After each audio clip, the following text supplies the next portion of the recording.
I'm just waiting for the buzz. Oh, yeah. Now, you keep talking that shit about my fucking kid, and you annoying me and aggravating me, and I'm trying to enjoy my life. Roll us on your wrist a plain Jane. Standing at the bus stop, sucking on a lollipop. Once she gets pumping, it's hard to make the hottie stop. Hottie stop, stop, stop. You ready? All right now. This could be a crazy ride. I'm warning you now. The following video is broadcasting live, and thank you for being my studio audience. Thank you for hitting thumbs up and subscribing to my channel for more black news, celebrity entertainment, and a splash of controversy.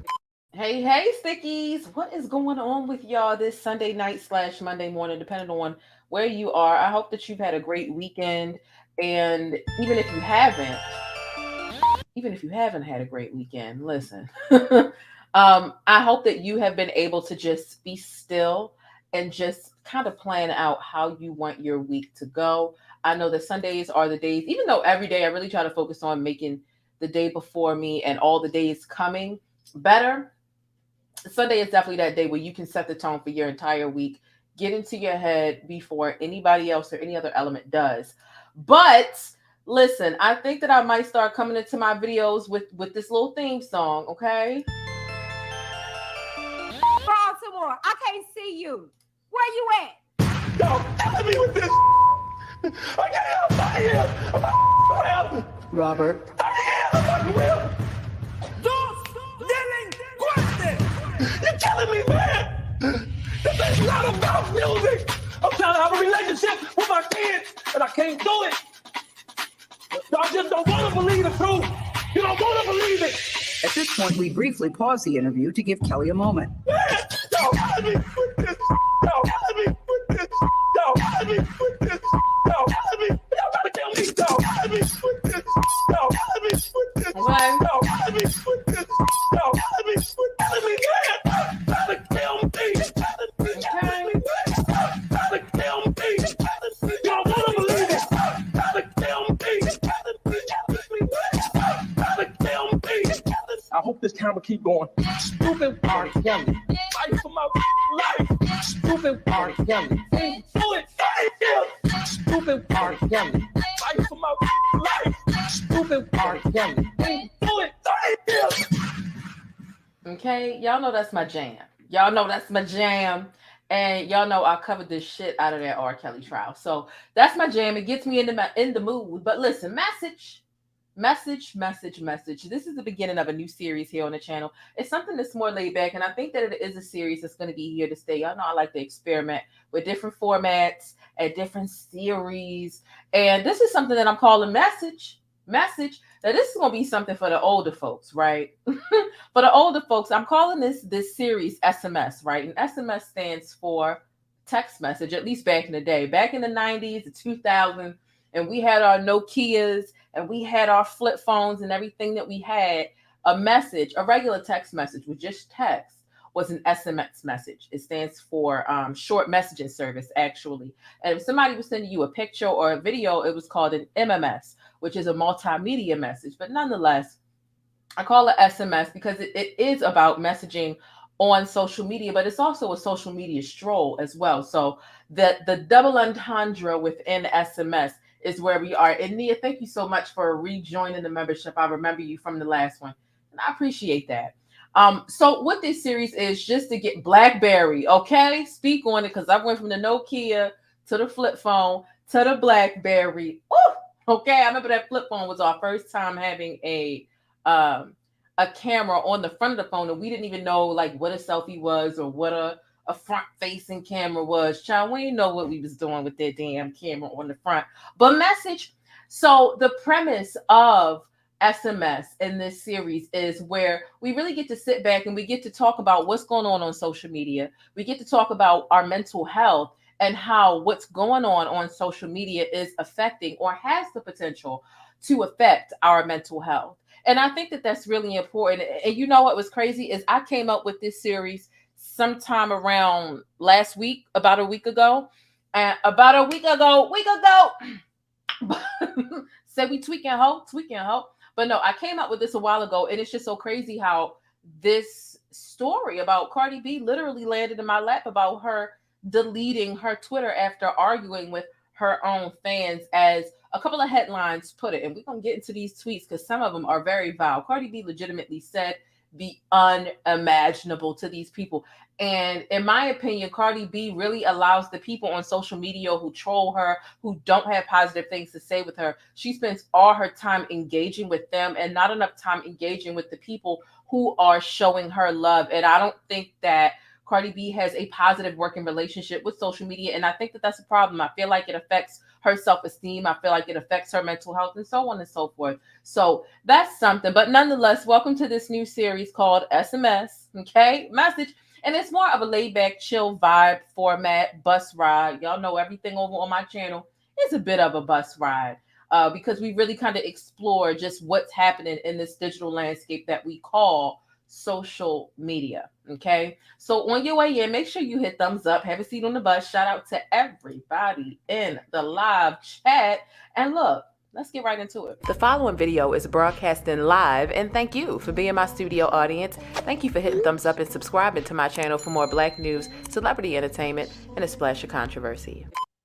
So real quick, while you're on your way in here, I see there's quite a few of us who are in the chat, and it's like 12:41 in the morning. It's like 12:45 in the morning. So I appreciate all of you all for being here. But let me know how you're feeling. This is a format that's for us. It's for me. It's for you. It's for everyone that's watching. So how are you feeling on a scale of 1 to 5 as far as your mental health right now? I really would appreciate if all of you all could comment 1 through 5. How are you feeling? Of course, after you hit thumbs up. And like I said, I hope you're feeling all right. And I hope that you've had an opportunity to tackle your invisible problems. You ain't got no business dibbling and dabbling and what's happening in these celebrities' business unless you done tackle what's happening in your own world. And from the last video, I actually got like 20 or so new subscribers. So shout out to y'all. And I just want to say thank you. And of course, before I get into breaking down today's topic to viral events, be sure to subscribe and thumbs up or down. Either way, I appreciate it. But you better make sure you think critically and independently, regardless of what you hear from me or anybody else. Okay, I had to make sure my microphone is facing me. But nonetheless, there are some things going on that I do want to discuss, and I want to get into these tweets from Cardi B. You thought you were late? No, you're not late. You are right on time. So thank you for hitting thumbs up, and make sure y'all hit. You let me know how you're feeling on a scale of 1 through 5. My mental health right now is probably about a 3.8 to a 4. About a 3.8. I would actually say 3.5 to a 4. 3.5 to a 4 is where I'm at with my mental health. But I don't want to take up the first part of the show, soak up the first part of the show by just talking about my mental health. So let me know how y'all are feeling in your minds and within your mental health. Okay. So like I said, we're going to talk about in this show what's saturating social media for you. Now, keep in mind, just because we're talking about, we're addressing what's going on social media, it doesn't mean we're taking deep dives into it, because some of this stuff on social media, it can be really exhausting. I know for me, I'm really tired of seeing about the Will Smith stuff. Like, I'm really just sick of it. Like, can we move on? It's literally been a week. It's been a week. Like, can we move on? But that's what's saturating social media for you. Comment and let me know what's saturating social media for you. How are you navigating social media today? And what are you tired of seeing on social media today or in this week? What have you had to click away from? And what have you enjoyed or you can't get enough of on social media? For me, I really wish there was more Black excellence and positivity on social media. But of course, it's not there. And instead of me just talking about how social media isn't positive enough, I figure I just talk about what's going on in the world. But nonetheless, this is the intro and just kind of letting you know this laid back, chill vibe and format. Y'all know when I cover topics over here on my channel, I'm very meticulous. I'm very thorough. And I can be a bit of a perfectionist. And sometimes that gets in the way of me hopping online right away. Or some things just don't happen because I want to be so meticulous and I feel like it's just not perfect enough. And I don't come online. So this is a format that I created for myself so that I can talk about what's happening on social media and how I'm feeling and my mental health and how things could potentially be affecting mine or other people's mental health. without feeling the need to be a perfectionist, without me having to personally go and format every picture or every this or every that. So this allows me to be more laid back and to just take the links directly from wherever I done found them online. When I find my information and when I present stuff to y'all, I really like to go look for the receipts, format it myself, watermark it, and all this other stuff that just takes too much time. And I realize it does wear down on me. I'm proud of the end result of my thoroughness, but sometimes every single thing you talk about, like it just doesn't have to be that way. So I'm hoping that this can be a nice middle ground for me, and I'm hoping that it can be an amazing outlet for you all, and we can talk about our mental health and how the stuff that we seen on social media affects our mental health. I think that one thing that we forget about quite frequently when we are on social, and let's keep it above, we're all on social media all day. You know what I mean? Whether we get in laughs, whether certain things are making us sad, whatever the case is. And I think that it's something that we just don't think about enough. Yeah, please move on from this lab. I see one person saying they feel 2.5 to 3 on a scale of 1 to 10. One person says they're feeling 2.75 to 3 on a scale of 1 to 5 as far as their mental health. Yeah, I definitely understand. And so yeah, hopefully we can just sit back, relax, and vibe. Okay. So let's go ahead and get started. I know that one thing, obviously the first thing that I have in the title is Cardi B. Make sure you follow me on Twitter. If you're not already there, you'll get a lot of my updates and my friendly chaos right there on Twitter. My name is thePLAINESTjane on Twitter, and on Instagram, be sure to tag me in your favorite trending topics. Let's get into what Cardi B says, because she has said a lot of things, and some of the things that she said are quite raunchy. The first thing that I saw that she said, she told somebody, I hope your mom dies. I think what it was she was very triggered by people. Child of God says 2.5 to 3 for me on a scale of 1 to 5 is mental health. Okay. Cardi B told this person that she wants their mom to die because they were pressuring her about not being at the Grammys. She wasn't at the Grammys, and I guess people addressing her about that or questioning her about that, it really bothered her. And this was a bit much. And even one of her fans said, look, you're going too far, babes. You're going to lose fans. Like, this is a bit much. And for me, I'm just like, Cardi consistently does this. She consistently does this. You do not see her engaging with the people that really love her, the people that really for her.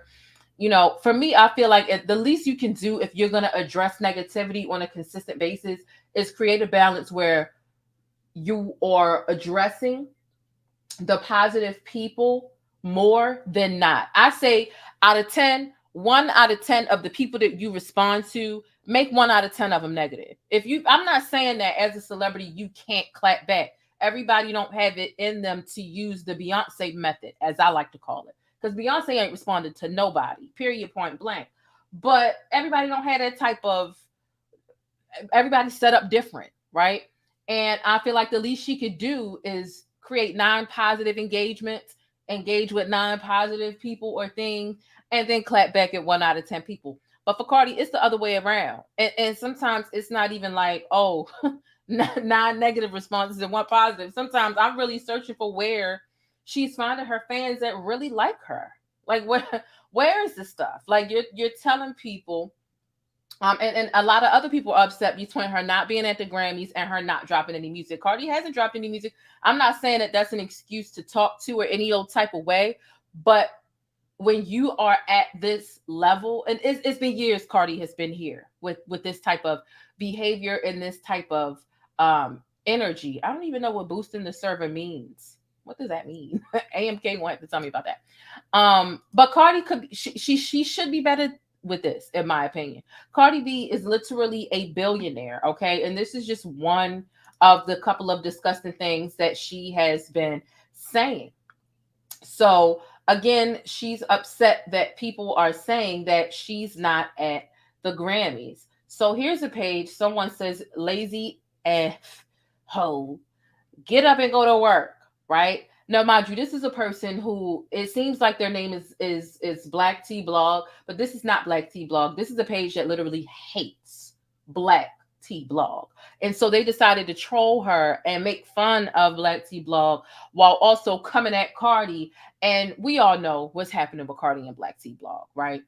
And So I think that Cardi may have glanced at this and really thought that this was Black Tea Blog, and she tells this person to drink acid with your ugly ass. Okay, girl, not drink acid. Like, why are you letting these people on social media get you so riled up? Like, why are you letting these people? And see, this is the thing. At some point, it's like, you can't keep saying people are getting me out of character when this is your character consistently, when this is what you consistently present to people. At some point, baby, this is your character. People are going to say, and I'm not saying this right. Hell, Will Smith, what did he say when he was on stage? We are in this business, we are in this industry where we are expected to tolerate and accept disrespect. And that's true. People are going to say anything. And don't get me wrong, like, I'm nobody, right? Like, I had 102,000 subscribers. Baby, they gone. I got less than 4,000 right now. But even when I had that sort of following, and especially when I was covering that R. Kelly trial, oh my God, them R. Kelly fans were ruthless. People telling me my kids gonna die. I don't even got no kids. People telling me, I mean, like, people will think of the nastiest thing, but I mean, if it's that easy to activate and to get you angry, I mean, Cardi got to do better. Everyday broke ass people, not calling y'all broke, right? But are any of y'all on this stream? I don't think that there's any of all of the 40 of us sitting right here. I don't think that any of us are rich as Cardi B. Cardi B don't got time to be, you know. So with somebody that is as rich as a Cardi B, to have the access and the money that she has, the resources, the capital, the access, the network, she has far more at her fingertips than we do, than the average Joe or Jane. Okay. So she can get counseling, she can get help, she can get, you know, a cleaner or an assistant, right, who can help her navigate social media to the point where she doesn't have to see or engage with these types of things. Every dog that barks at you, you do not have to respond, because from a distance, you can't tell two clowns apart. And Cardi finds the need to want to argue. Hey, boo child, I haven't seen you in a minute. Cardi finds the need to engage with every person that's talking smack about her. And again, when you have the energy every day to engage with 10 trolls and 0 fans, that's not a good look. That's not a good look. I'm not saying that I've never clapped back at somebody before, because baby, I have. But what I can tell you is I try my best to respond to each and every comment that I get that has genuine love and support attached to it, because that is the energy that you want to duplicate itself. Grateful people and positive energy, you multiply that by engaging with it. But when you continue to engage with negativity, it does have a ripple effect. And when trolls see that they can say any nasty, malicious thing out their mouth to you, and you're gonna respond. Cardi be arguing with pages that's got 13 followers. Not to say that argue with a page just got 2,000 or 17 or 85,000, but you really arguing with potentially a 13-year-old behind a keyboard, and their mom don't even know that Twitter's downloaded on that phone. Because if a celebrity with 22.1 million followers is gonna retweet them, baby, that validates the shit out of them. I mean, the shit out of them. I mean, hell, I'm just a fucking I'm not a nobody, but like Kanye West mom said to him, a giant looks in the mirror and sees nothing. I know that I'm an influential and I'm an important person, but people say that's out the way to me. And there have been some times where I responded to people that were not worth responding to. And when I tell you those people felt so validated, oh, thePLAINESTjane, stop, Pat, bitch, you made 3 fucking videos about me and you were lying. So I dropped in your comments and said something that wasn't even disrespectful. But you felt like I didn't have, you know, like at some point you have to ignore people. And Cardi has way too much money and way too much access.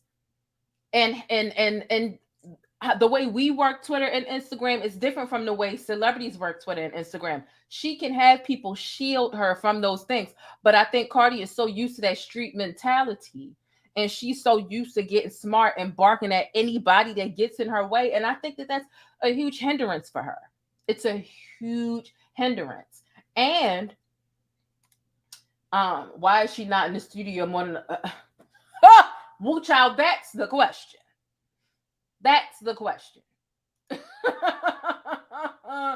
That's the question. You can take the girl out the ghetto, but you can't always take the ghetto out the girl. And that's true. A lot of people had that to say about Will too, but it's just like this is not it's not it. Cardi B is literally has a deal with, I think it's Nick Jr. to do like kid shows like Baby Shark and Blue's Clues. So this is what she's gearing up to do, dipping into the market of children. People already feel like she's a negative influence on children, but celebrities aren't here to raise your kids. However, you did. Oh, thank you so much for joining the channel, Triple L. I really appreciate that. But at the same time, it's just like, Cardi, like, this ain't it. It's not it. It's not cute. And I really think that she needs help. She's really insecure, in my opinion. And I'm going to show you more about how and why I think that in a second. 22.4 million followers here on Twitter. And she's deleted it. She says, I'm deleting my Twitter, but on God, I hate this dumbass fan base. You got the slow dumbasses dragging my kids, all because y'all thought I was going to be at the Grammys, and I didn't. When did I hint that I was going? Ooh, when I hinted that I was going. Just been stupid. I need to protect myself. And yeah, every time, to be honest, there is not ever a time where Cardi's going to open the app and not see any of the billions of users on Twitter talking mess about her. There's never going to be a time where she opens the app and everybody's just going to be for her. There are going to be people that say some of the most nasty things. And if you give these people that type of leverage and control over your piece, I like, not to say it's common sense, but it kind of is. It kind of is. It really is. You know, a lot of people say, how do you have the time to look at comments? It really is. I was in her Instagram stories today after this happened, and I was just really kind of like, what? You know, she's addicted to plastic surgery, and that's what she's admitted. That's not, me just kind of looking at her actions and saying that. She's admitted, I'm addicted to the knife. I can't wait until I drop this kid because I'm addicted to plastic surgery and I want to get more surgery. She said this herself. She's telling people to drink acid. She's telling people, I hope your mom dies. This is crazy. This is absolutely bananas. And I'm going to take you to her, Instagram in a second, because I was really just like disgusted at some of the things that she shares on Instagram. This is what she put in her stories not too long ago. And let's go to the bush first and foremost, because it's just a bit much. It's just a bit much. And thank y'all for hitting thumbs up on the video, but we clearly need to take a trip to the bush. It was gone. Let me just go in the bush and weep. Let me just go in the bush and weep. I just have to go in the bush and weep. Really. I don't understand. I swear to God, I don't understand. Because what's really tea? Did she delete her? Wait a minute. Is she still on Instagram, or did she get rid of that too? Okay, no. All right, she deactivated her She deactivated her Instagram? I am Cardi. Well, I should have screen recorded what was in them damn stories. You hear me? I should have screen recorded it while I was there. Oh my God. Hold on. Let me make sure I'm not wilding out. Unavailable. She deleted her Instagram too. Ain't that something? Well, let me just go ahead and tell y'all what was there. Damn it, I should have screen recorded. I'm usually better at that. I figure, like, if you're going to delete one and you ain't going to delete the other, then I mean, what's really tea? Okay. So basically what was in Cardi's Instagram stories was she was laying on the table saying that she was getting her coochie lazy. And I'm sorry, put the kids away. The kids should be away anyway. The kids should be away. Don't have them listening to this, or don't have the volume up here. Okay. Oh no, I hate when I accidentally turn vanish mode on. What is tea? basically what Cardi was saying was, I'm here getting my coochie lasered, I'm getting my coochie bleached. Y'all be wondering why y'all coochie so dark and discolored. Mine isn't dark and discolored because you got to get it bleached. Y'all wondering why it's so dark. You got to get your, PUSSY bleached because you want it to be French kiss. You want it to be top tier. You want it to be blah, blah, blah, blah, blah, blah, blah, blah. And it's like, girl, you literally just got to deal with Nick Jr. about these kids' shows. I'm not saying that it's abnormal to get your private parts bleached, baby. That's very normal. I'm not no fool, okay? I'm a 90s baby, okay?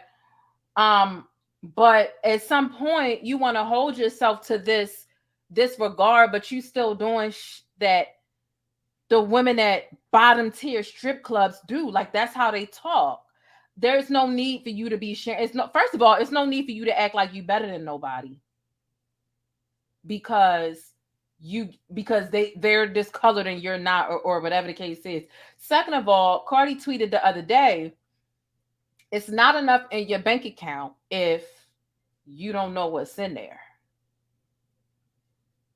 She said, if you know exactly how much money is in your bank account, then it's not enough money in there. It's like you use everything to brag and come at people. Like, baby, what the fuck?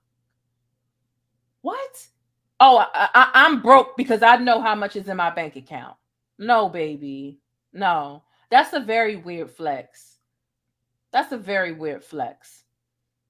And it's just odd. She's insecure. She's addicted to the knife. She can't stop telling us that she's getting her coochie bleached. Like, and then now you're aligning yourself with kids shows and kids influences directly. See, I'm not saying I was taken up for Cardi when WAP came out, but for people to act like, oh, I'm so disgusted the kids are gonna see this. TV does not raise your kids, nor had Cardi ever at that time been putting herself out there and aligning herself with kids brands, kids interests, kids media. But now she is, and she's in her stories talking about, I'm talking across 2 stories, not even just one. I'm on the table, I'm getting it, because y'all wondering why y'all discolored, is because you need to get it bleached. Y'all need to get y'all coochie lasered. I'm ready for the pain. Like, it's fucking weird. You're too rich, you're too old. And I know she's not old like that, but you can't be doing bottom tier behavior, but then act like you top notch classy ass, because you're not. You're not. And it's just giving very much insecure. The fact that you feel the need to brag about something like that, it's just not, it's not tea. It's not tea. It's not given. It's not given. It's tacky. It's tacky. And yeah. We broke because we know how much is in our bank account. No, you know why you don't know how much is in your bank account? Because a lot of people with the amount of money that Cardi has, their accountants or somebody in their team is getting over on them. So you can't keep track of how much money you have because you have too much of it. And there are probably people skimming shit off the top from you. Girl, bye. I can't. I can't do it. And I really do. I really hope she gets some help. I really do.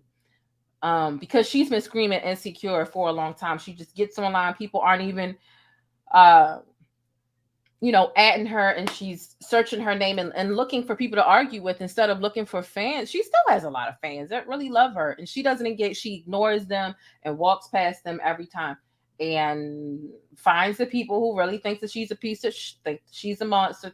And they say some of the worst stuff. There's a lot of criticism that you could give Cardi. However, the stuff that Cardi be responding to be people that just hate her guts for whatever reason. They could be Nicki fans. They could just not like her because she's famous. Who knows? But they say foul stuff. It's beyond criticism, the stuff that they saying to her. They just hate her guts because they hate her guts. And some people are like that.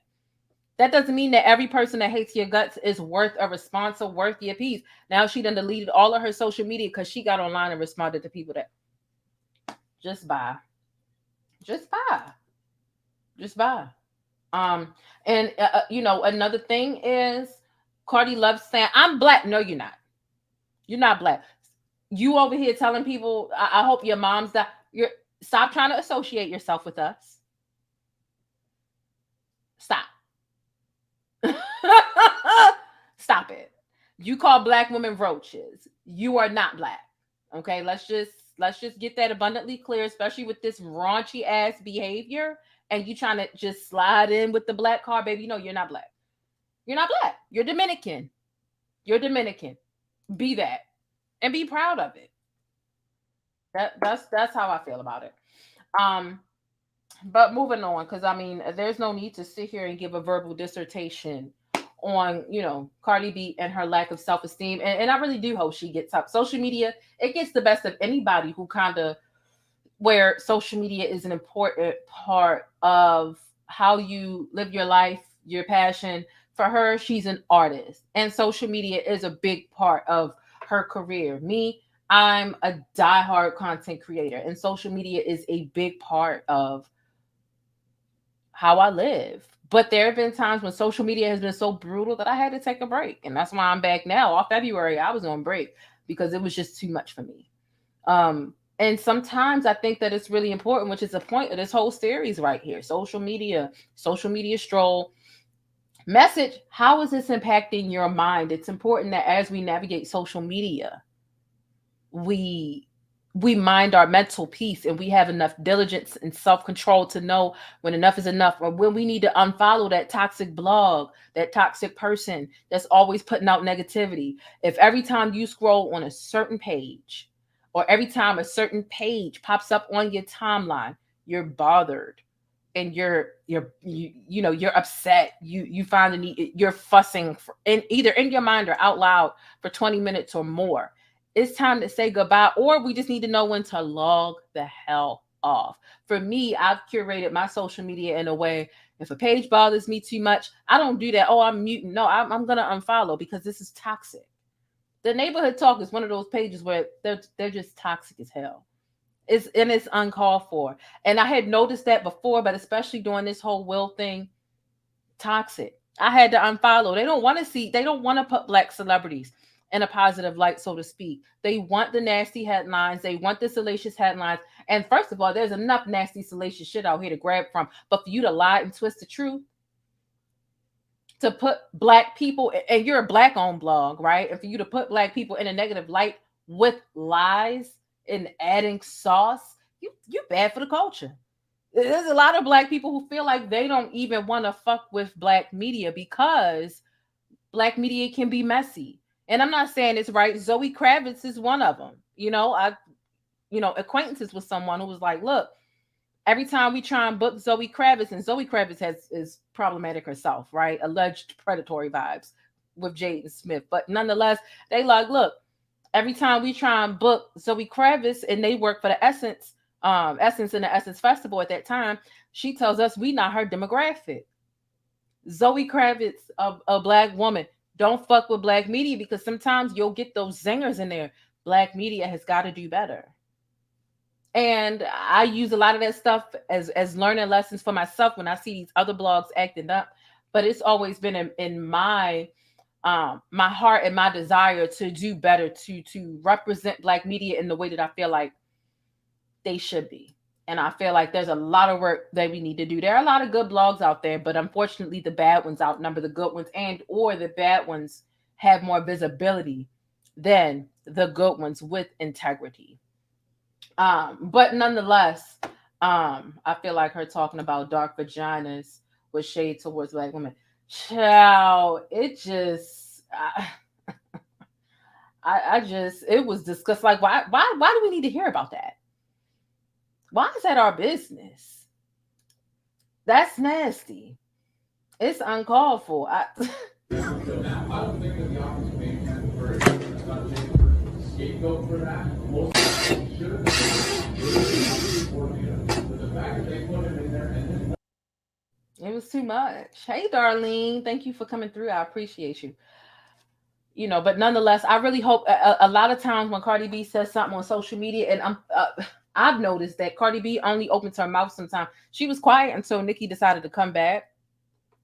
And then when Nicki come back, here she comes just talking about nothing, just trying to, she's always trying to mix herself in with Nicki Minaj headlines because I think that she's really intimidated by Nicki. Period, point blank. But hey, that's just me. I hope she gets the help And it's clear that I think Cardi B doesn't have a positive working relationship with social media. But I'm moving on from that. Okay. This is a social media stroll. We're going to stroll right on to the next thing. The next thing is just something casual. Okay. Because, and I tweeted it because it's the truth. Yeah. I'm strolling on my own social media. So yeah.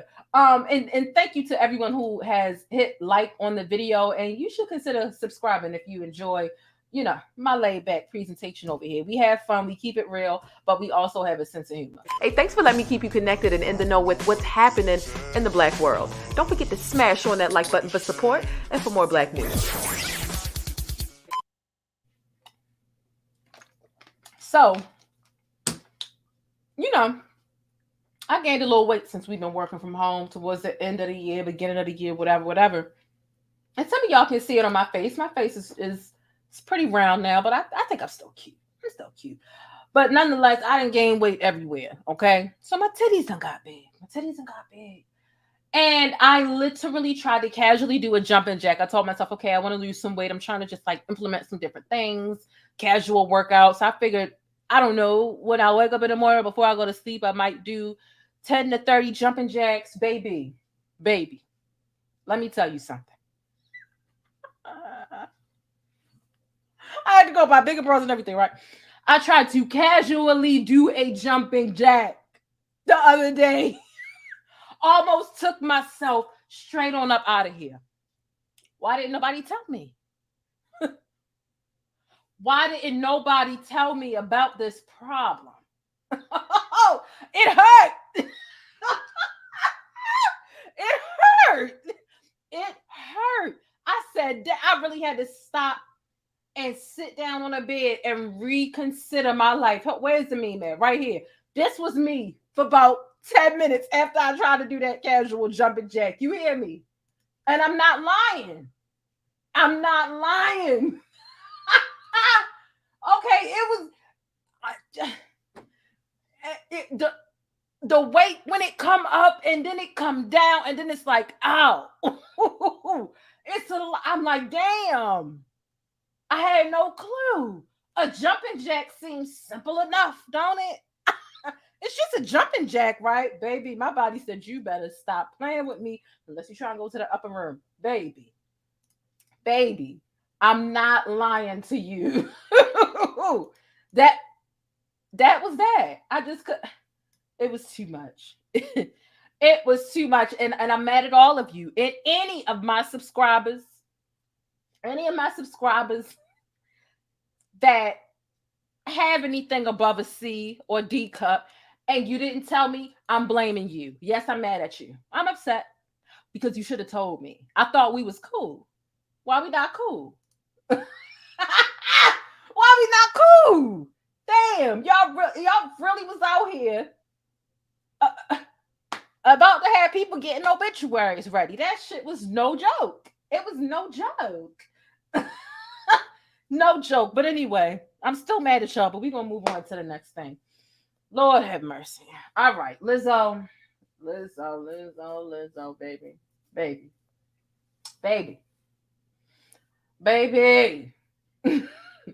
All right, I want Lizzo to win. Let me just start with that. I want Lizzo to win. Do you hear me? I really do. She's come out with this shapewear. She calls it shapewear. It's not shapewear in my opinion because it's not shaping anything. I'm not sure who is. This was the one that did it for me. This was the one. Because you just woke up and took a picture of a wedgie and uploaded it and then said, buy my shapewear. First of all, this is not shapewear. Shapewear is supposed to snatch you. I got some. Shapewear, it can be, sometimes shapewear can be uncomfortable. It's supposed to be tucking stuff and pulling stuff and whatever the case is. These look like casual, stretchy, all-inclusive underwears and bras. It's not snatching anything. No, there's nothing that Lizzo was going to put on and it's going to make her look teeny, but shapewear is supposed to snatch and slim down some things. Take away the appearance of some extra stuff you got going on. You know, I got bad work. I got some things going on right now. I got some love handles, but I don't got no complaints. Okay, keep that in mind. This is not shaping anything. Who sees this? Who wakes up and sees this and says, you know what? I'm gonna buy this because it's doing what it's supposed to do. On Lizzo, like, this is not good advertisement. What is not?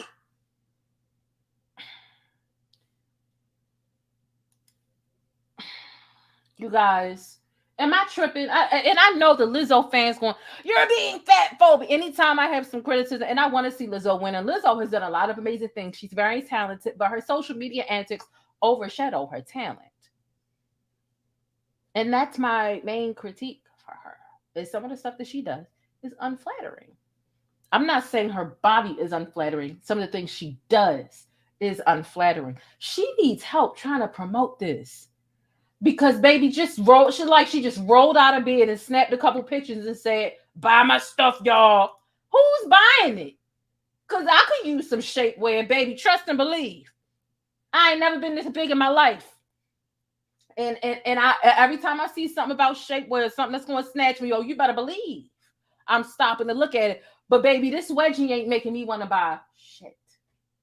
It's not. It's not. This looks like the underwears from Target, and I wear them. I love them underwears from Target. Yes, I do. I sure the fuck do. But this ain't it. This ain't it. And again, someone said it right here. I'm tired of her. Oh my God, This overshadows her talent. This. They said they got these sets of Ross. Out of pocket for that shit. Way out of pocket. What do you gain from that? What she gained from it? Attention from the baby. The baby be using her and pandering to her. Every time the baby say something to her, unless oh my God, the baby wouldn't be seen in the dark with you. And that's the truth. You're not his type. He uses you because you'll gush and you'll blush, and you help him trend by being so flattered by him using you. Girl, he don't like you. He wouldn't even be seen on a date with you. And if he did, you wouldn't get a text back. It would be off his social media and off his show. I'm not saying the baby ain't never done it to a BBW. What I'm saying is he's vain, he's superficial, and yellow bone is what he want. Danny Lay didn't lie about that, but her making the song was just some of the most shitty taste ever, right? Lizzo, girl, this ain't it. This is not how you sell shapewear. And not only is it not how you sell shapewear, but it ain't shapewear. It ain't shapewear. Yeah, they look comfy. Oh, yeah, they do. They look comfy, but it ain't shapewear. Why would she get up and post this wedgie and then say, we supposed to buy it because she posted a wedgie, girl. You couldn't even pull the wedgie out, girl. Where's your team to really post some advertisements and create your tagline? And create, take some flattering pictures of you. You really snapped 4 pictures with your iPhone 13 after you rolled over. Baby, I can still see the dents on your butt. So you clearly just woke up or just stood up and just took for a quick, this ain't it. And I hate to bring Kim Kardashian into it, but Kim Kardashian would never. She got enough sense to understand that if I'm going to sew Skims or I'm going to sew whatever, the picture need to be cute. And it's not that you can be Lizzo's size and have her body shape and still take cute, flattering pictures.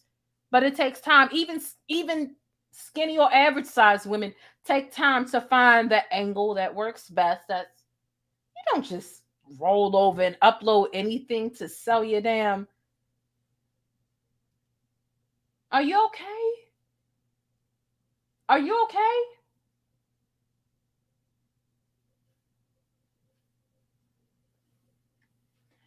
Girl. Girl. Girl, what is going on? What is happening? I'm sick. I'm sick. And someone says it's like they make her humiliate herself for $1. No, I feel like she wants to do this because she'll be live sometimes and she like this is what I feel like this is what she likes to do. I feel like sometimes with Saweetie's brand, even though she's a small, slender girl, young woman, I feel like sometimes they over-sexualize her. And sometimes I feel like Saweetie isn't necessarily happy about that. And I saw that in some of the latest photos that came out from her. But with Lizzo, it seems like this is exactly what she wants to do. She likes attention, but she hates when the attention isn't in her favor.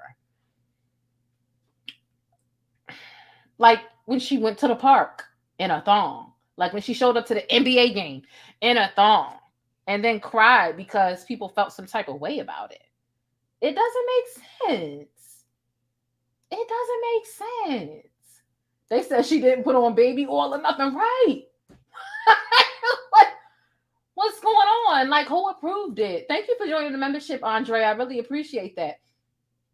I and then if it's too much negative attention, she cries. She'll literally go live in a wig cap to look even more not put together. I'm trying to be nice with my words, right? And then cry, and it's like the sympathy. Hey, Benzone, what's going on, Benzone? Benzone, answer this question for me, Benzone. Would this make you want to buy Lizzo's bras and underwears? Would it make you want to buy her bras and underwears? Because my thing is, this was just really unflattering. It wouldn't take no time to call a professional photographer over. Hell, she could find flattering pictures to take right in her home. But this wasn't it. This really just wasn't it. And it's not shaping anything. They said it's the morning Ashy style. Lizzo's another person that just doesn't get offline enough to process. I think how she really feels. And she's another person that I feel like needs therapy. She has a negative working relationship. Well, see, Lizzo doesn't get online and is negative all the time. I mean, she's cried a handful of times. But the stuff that she be doing is just cringy. She said, yeah, it's just too much. I don't understand why you would upload a wedgie and then tell people to buy your stuff with the wedgie. But not me liking it. No, because I don't like it. But yeah, Lizzo, I hope that she gets some help. What did this do for my mental health today? I'm glad that I wasn't about to eat when I saw this, because this is what you get up at 3:00 in the morning to use the bathroom and you just walk in. But it's not what you need to be selling your stuff. That's all I'm gonna say for that. That is all I'm going to say for that. But let's continue this social media stroll. Message. What's the takeaway here? Stop posting anything to social media when you have all the money, all the access, all the resources, all the people who can help give you a polished look when you're presenting something as intimate as your private. And there's nothing wrong with candid pictures and things of that nature. But when you're talking about showing your butt, your front, your breast, whatever, you want it to be in a more of a positive light. That's it.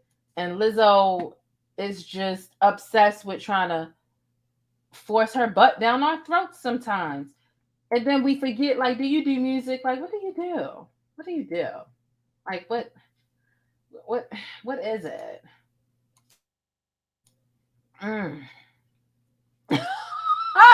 Not yes, at least pluck the wedgie loose. You pluck the wedgie loose. Do something. They said it's at the front of the bag. Child. I don't know. Here's what I saw here. This is something that's right up this series alley. Again, this is the SMS series. It is the message is when we talk about social media, what's going on social media, and how what's happening on social media has the either affects our mental health or has the potential to affect our mental health. And this is something that I felt right in line with this series. Is Adrienne Bailon. She suffered severe anxiety and panic attacks while filming the reel. She said she could barely see and her hands would go numb. She said this was some years ago. I don't think I'm really going to play the audio because I don't have time for the reel or that network to be trying to send a copyright strike. But here's what I can say. Number one, I hope that she gets the help that she needs, because anxiety is something that I was diagnosed with years ago. I was diagnosed with depression and anxiety in 2010, I want to say it was. So it's definitely not a joke. However, what I said here, I said it's probably when she said she don't wash her hands after she poop, because I don't know if y'all remember, but Adrienne Bailon definitely, and I mean, she was so serious about it. She was like, and everybody was staring at her like she was crazy. She was like, no, I don't wash my hands after I poop. She was like, because I'm not touching my butt and I'm not touching the poop. And I'll go cook dinner for my family and my husband and my kids. And I don't wash my hands after I, like, Adrienne, wait a minute. Adrienne, wait a minute. And I remember social media was on her ass. I mean, they was on her ass about this. They just wouldn't let it go. I mean, the next episode, the episode after that, because you had to see how serious she was. She wasn't joking or trolling. She was like, no, you put the toilet paper in there. She was like, my hand's not touching the poop.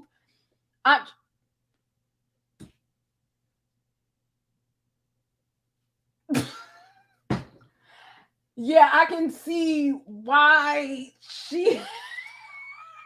They said, go to the bush. We got to go to the bush. She said that, and she was dead ass serious. It was gone. Let me just go in the bush and weep. Let me just go in the bush and weep. I just have to go in the bush and weep. Really.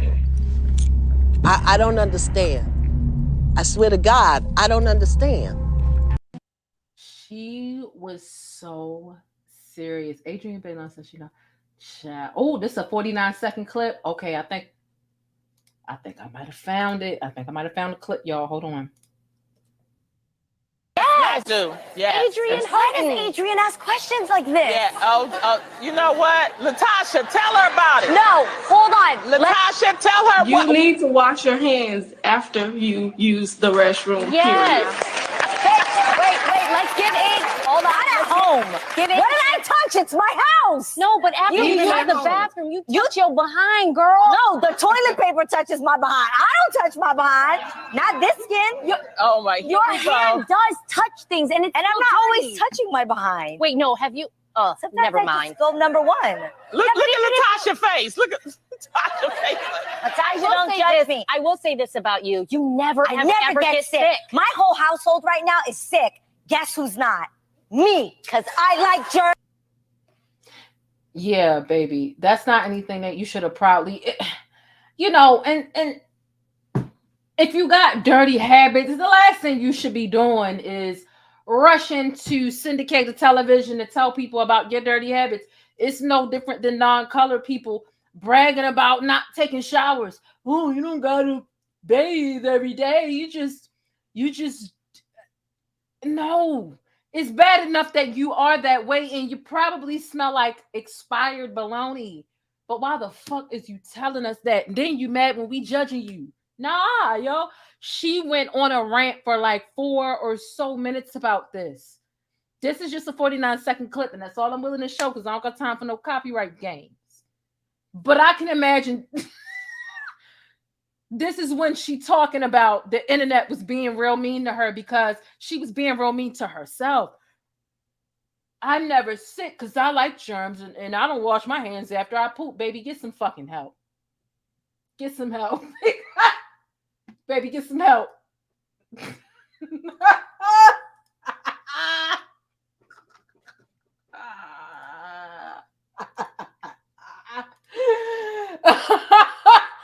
Get some help. They said your household is sick because you're serving them food with the exactly. Like, what's really going on? What's really going on that you think that that's okay to get on TV and say? That's not okay. Stop it. We're tired of your games. We're tired of your lies. Just cut it out. Cut it out. How did that make... I saw this and my heart went out to her because I think a lot of people in the media industry, they deal with anxiety. We do, you know, before you get on camera, after you get on camera, how you feel like people want to eat you up and scrutinize you when you on camera. Trust me, like I've been there. I'm not going to say I've been through it to the extent of her. Like this is a woman who's been in a girl group, been on The Real. The Real is a show that, So I was just like, damn, that's crazy. But at the same time, I ain't gonna lie, like I got a little chuckle out of this because I was like, girl, you on TV bragging about shitty hands. Like, that's fucking wild.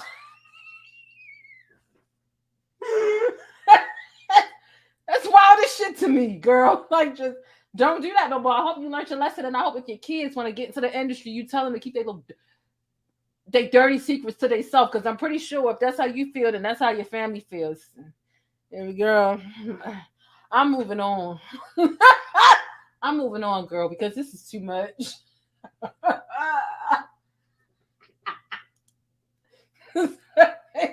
Said I'm still in no bushes.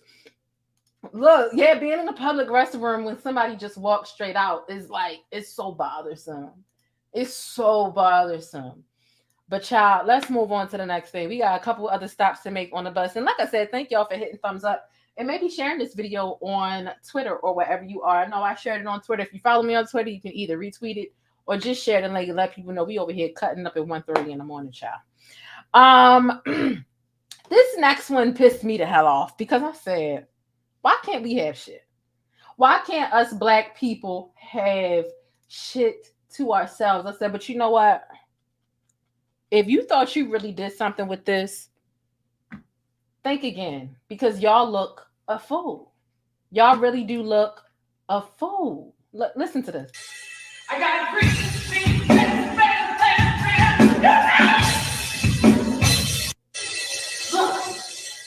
Look. I got a free.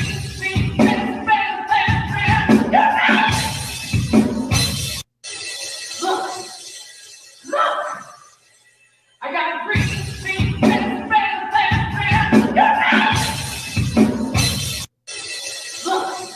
Why can't we have shit to ourselves? You know, one thing that really that really gets on my nerves is, first of all, seeing white churches do what black churches do. That bothers me. To see them trying to have praise breaks, to see them trying to catch the black Holy Ghost and the white Holy Ghost. They are two different things, baby. Stop playing with me. They are two different things. Stop copying us. Why can't you catch your own goals? Why you want our goals? But you out here, I hope Shirley Caesar come and get y'all asses, because this is so out of pocket. What is this? Why do y'all try and take everything we got and y'all don't even have no sauce? Your old raisins in the potato salad head ass. Why?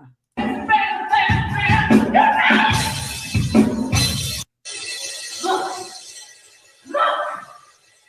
I got a free. I'm sure the congregation didn't even understand what the hell she was trying to do. She thought that was funny. She thought it was cute. I'm sure the congregation was sitting there just about confused as hell, because what's really going on? What's really going on? Stop. The colonizers be colonizing. It's just, it's not making no sense to me. I need y'all to chill with this behavior. The thievery. How you going to steal something and not have enough swag to pull it off? Make that make sense for me. That's what I'm trying to understand. When I tell you I scrolled past this and stared at my phone so confused. I pretty much kind of looked just like this and this combined. And I mean, it's not making any sense. It's really not. I'm going to need them to chill. Just stop. Just stop. Please stop playing with me. Please stop playing. I'm done. I'm done. What did this do for my mental health? It gave me a chuckle, but this is also a disgrace. Okay? Moving on to the next thing.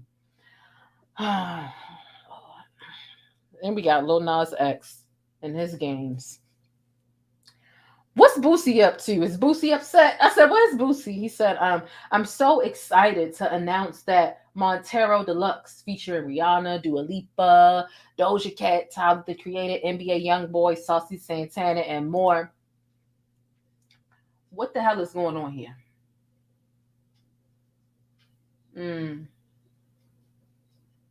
Okay. What's these toes look like? Okay. Gold polish. All right. I hope they gold polish and not just like yellow toes like Cole Arthur Martin on that episode when his toenail had bopped Gina upside the head.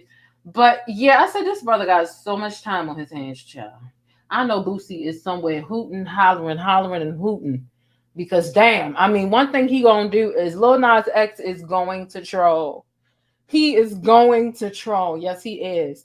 He's not going to stop outraging people. And I know Boosie is very upset right now at this.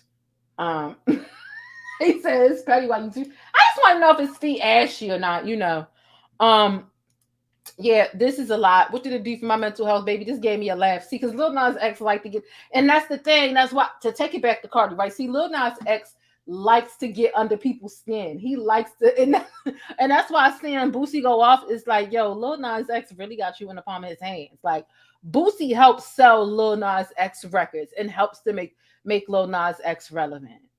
As soon as Lil Nas X raise a finger, here go Boosie. Like, you a puppet, bro. Like, he lives to outrage people. I'd be damned if he just sit up here and get me upset, child. This shit is funny. Is there a bit of it that's a disgrace? I mean, that's kind of like how Gen Z is. He's just pretty extreme with the way that he like trolls. But they want a reaction, they want attention, and they feel like any attention is good attention. One thing about Lil Nas X, unlike a Lizzo, Lil Nas X will do this shit to get under people's skin on purpose and to trigger a negative reaction from people because he knows that people are going to disapprove. And he just keep going because mission accomplished. Lizzo will do shit that she know everybody not fucking with that shit. And then she'll get upset when people not fucking with it. Like, girl, you know that you've done this time and time. How many times you got to pull that ass out unprovoked without any tact and get the same reaction and you upset because people continue to show up and they don't approve of this shit. Girl, make a OnlyFans. You know how many people like literally live for BBWs in their bodies? Girl, make a OnlyFans so that you're pretty much only getting positive feedback on that shit. Or do it in a way, execute in a more flattering, you know, palatable way. Like, so that's one thing about Lil Nas X. He ain't about to get me worked up. He a trip. That's how I feel about it. Like, he a trip. He a trip. He a trip, chocolate chip. But I know Boosie somewhere fuming right now. Okay. Oh, Lord. What's the next thing? See, Jesus Christ. Oh. I'm going to go through this quick because when I tell you I'm sick of Will Chris Jada news, I literally could throw up every time I say a headline. And I mean that. This page really annoyed me. And if you follow me on Patreon, you already saw my very lengthy post. I did do a semi-dissertation on how disappointed I am in the Black media.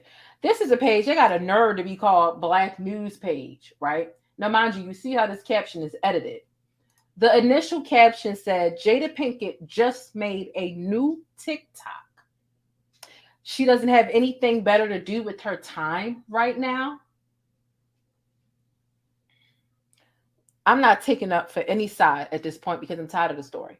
What I'll say is, stop lying. This thing is years old. First of all, you see she's got micro minis aside. Her head is shaved on the side. And she's got micro minis, which means she has hair. Not to mention, I remember when she did this TikTok and it came out. It's literally years old. So that's what I'm saying. Like, there's so many angles you can pull from right now to make Jada look bad, to make Will look bad, hell, to even make Chris look bad. If you want to villainize any of those folks, you've got plenty of room and opportunity to do that. But to lie and to take an old TikTok and to say, she just came out with this new TikTok, she over here, to make it seem like she's trolling or she's happy right now, is bullshit. And I went all up and down these comments. I'm like, y'all are a disgrace, and this is disappointing. The fact that you have to lie there's so many, some people feel like Jada's controlling Will. She's a narcissist. She's been living in his head. She makes him. There's so many different angles and conspiracies that you could use based off of her real actions. But for you to lie to make her look worse, like there's not enough shit you can pull from right now, is fucking pathetic. All for it to be coming from a page that is under the guise of being a black news source to make black people look worse. It's pathetic. And it wasn't until people like myself started blasting this page in the comments along with other people. Like, this is old. Why are y'all reaching? Why are you doing this? Then they go back and they update the caption. Oh, yeah, it is old. And it ain't how you spell TikTok. So now I'm going to play semantics with your dumb ass. That's not even how you spell TikTok, idiot. Let it go. Either make her look bad with some of her past actions and some of your thoughts, but don't lie and put this is what we expect from the white media, not our fucking own. All for you to be a page that's taking up a name like Black News Page. This page has 189,000 followers, and they're out here putting almost poison. There's been other shit I found on their page. I'm like, yo, y'all are ridiculous. Y'all are ridiculous.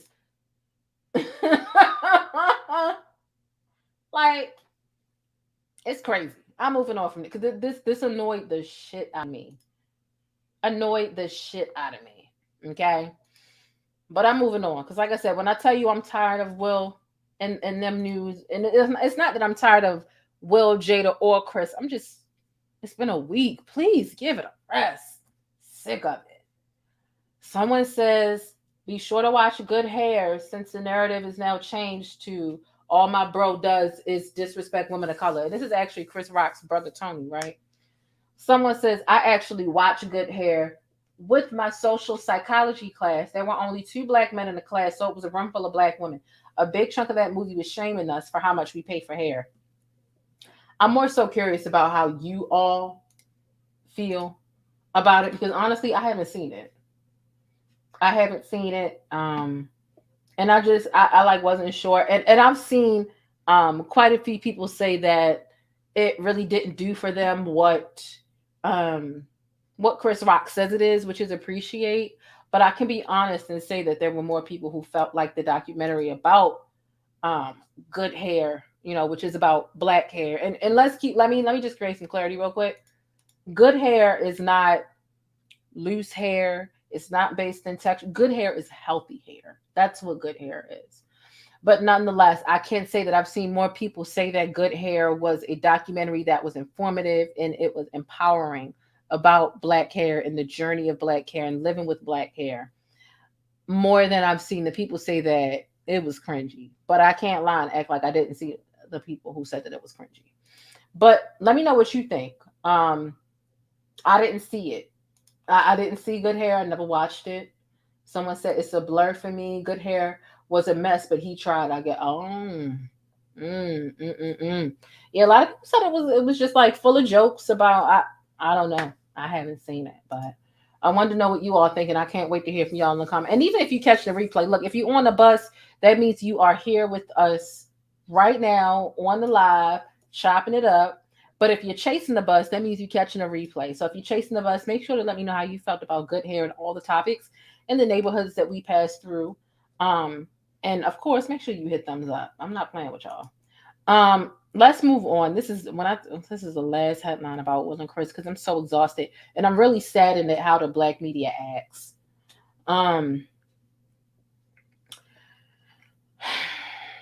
And you see, I literally unfollowed the neighborhood talk because I be damned. They're literally toxic. Excuse me.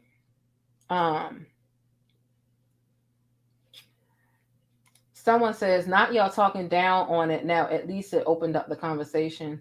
Hey, speak your piece. Tell them how you feel, Brown, honey. Keep it sticky and real. So he go to Neighborhood Talk. Says Chris Rock and Will Smith allegedly fought backstage after the Oscars. Will whipped his ass. Blah blah blah. Look. This was an April Fool's joke from them, right? They thought that this was funny. The Neighborhood Talk thought that this was funny, and I didn't. Let them move on and let them begin to heal. Let them start to reconcile. It's already bad enough. It's bad enough that the paparazzi is shoving cameras in that man's face as he's walking to his car. Oh, this is the first time Chris Rock been seen. After, did he look sad? I mean, like, kind of, but an angle is an angle. An angle is an angle. And as plenty of times I've walked in my car and I'm looking at my shoes. I'm looking at the gravel. I'm looking at the grass. There was another video that the Neighborhood Talk posted talking about, oh, he looks so sad, but he really didn't. He was in between scenes. It was like a commercial break. They put sad music in the background and they made it seem like he looked so sad. And honestly, I've hosted events before. And when you are in between or when they're on intermission or whatever, and you're looking lost or confused, that's natural when there's not a set structure for that moment. And I just felt like, leave it alone. Like, this was in such shitty taste. Stop adding insult to injury. All of these people are going through it. Chris is going through it right now. Will is going through it right now. Jada is even going through it right now. Stop. Why is it the black media? We got the white media doing that enough. Oh, white media. I'm so traumatized. But you've seen worse shit at the gas station. You've seen junkies beat one another up. You ain't traumatized by that. Stop. You're not traumatized by this. Jim Carrey, shut up. Zoe Kravitz, shut up. Cheryl Underwood, shut up. Why are we at, like, this story was not this April Fool at whose expense? You got Netflix and Will Smith resigned. You got Netflix pausing a couple of Will Smith's movies. It's a lot of damage done right here. And there's no point. There's no point in this for a black blog to be acting like this is funny. You know what? I respected, what's his name? Jason Lee from the Hollywood Unlocked. You know what as a person that owns a blog and a platform that puts out news media information, it's not unlikely that you put out a story that isn't April Fool's. And what Hollywood Unlocked did was, their headline was, twerking is going to be a new a part of the 2024 Olympics. So when the Olympics come in 2024, the twerking will be a sport. I heard that shit on the radio. I'm like, I know you fucking lying. I'm going to go look it up. I'm literally getting off from work. I'm like, if this is some real, I said, this is pathetic. This is a disgrace. Wise ass shake. Go look it up. Boom. It's from Hollywood. Boom. There's no body. There's no, who's the butt of the joke there, right? Pun intended. But nonetheless, this is in poor taste. And the Neighborhood Talk literally posted probably almost 20 times about this. And it was all instigative. The Neighborhood Talk instigates so bad. So bad. Don't get me wrong. I had a couple tweets that went viral in the Neighborhood Talk. Posted my tweets. So, who knows? They probably won't post me anymore. But, like, I'm just keeping it a buck. Like, we got to hold ourselves accountable and hold ourselves to a higher standard. How can we expect the white media to treat us better when we're treating ourselves this way? If the Neighborhood Talk ever gets media passes and is invited somewhere, are the black celebrities going to walk straight past them? More than likely so. More than likely so. This really pissed me off. This really pissed me off. Not only am I tired of it, but to casually scroll and saw that, and I already was on the brink of unfollowing the Neighborhood Talk, but this was that post that just pushed me over the edge, and I said, goodbye. Goodbye. Because this is too much. I'm not with it. I'm not with it. And that's just what it is. But moving on. And this is why I'm just like, listen, the way you curate your social media, the things and the people and the topics that you decide to follow or unfollow, it's important for you to mind your mental peace. It really is. This was something that actually gave me a laugh on social media. So let's take a look at this to kind of bring it down from Will and Jada, because Lord knows I'm sick of this shit. Not a vampire, I won't bite unless you feed it to me. Lucky it's not a banana, the way you split. The oils are everywhere. Are you giving that bird a deep tissue massage? Birds of a feather flock together, that's why you pluck them. Juices flowing everywhere, especially on the meats. You're a man of many riches with green beans. Hot potato, put a lid on it so I can pop your top. Product placement is key, the next placement is your mouth. Not a garlic, I'm not a vampire, I won't bite unless you feed it to me. Lucky it's not a banana, the way you split. The oils are everywhere. Are you giving that bird a deep tissue massage? Birds of a feather flock together, that's why you pluck them. Juices flowing everywhere, especially on the meats. But I want some. You're a man of many riches with green beans. I want some, shit. Hot potato, put a lid on it so I can pop your top. Product placement is key, the next placement is your mouth. Not a garlic, I'm not a vampire, I won't bite unless you feed it to me. Lucky it's not a banana, the way you split. Decadent Diane is my gal. Do you hear me? She finds these cooking videos and these people doing things, and she talks about it, and she makes us laugh, and she also inspires what we eat for dinner. There have been plenty of times I found my good sis talking about things, and then I go to the market and I get certain stuff. Yes, I do. thePLAINESTjane. This is one of my favorite comments here. She says, I loves me some black, and she said, loves me some black news. She says, is it just me, or does anyone else get tired of seeing people that don't look like them delivering info about them day in and day out?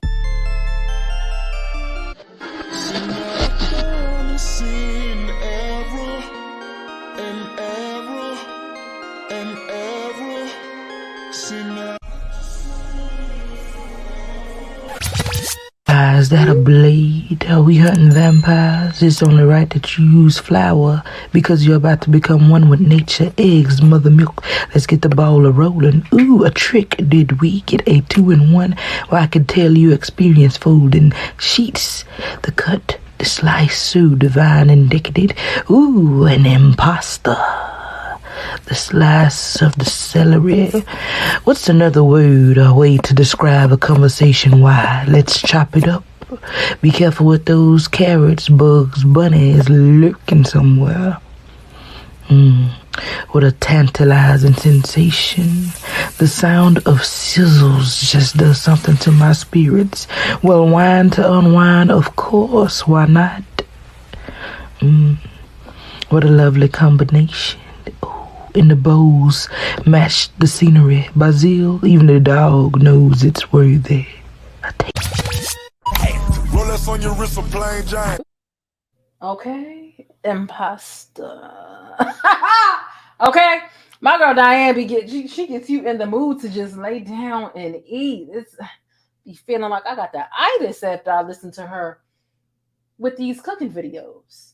I still don't understand why he rubbed on that crevice of the chicken that way, because it definitely was giving me vibes of something that's not cooking. At least not in the kitchen anyway. But let's move on. Oh my goodness, this one here, child. Oh my goodness. He brought his baby on our first date, the girl said.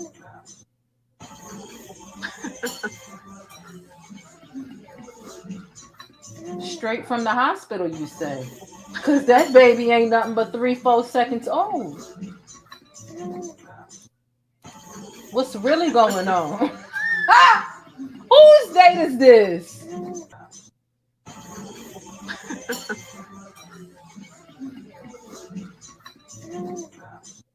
So, her name is Decadent Diane, Cher says. You know, just beautiful baby girl.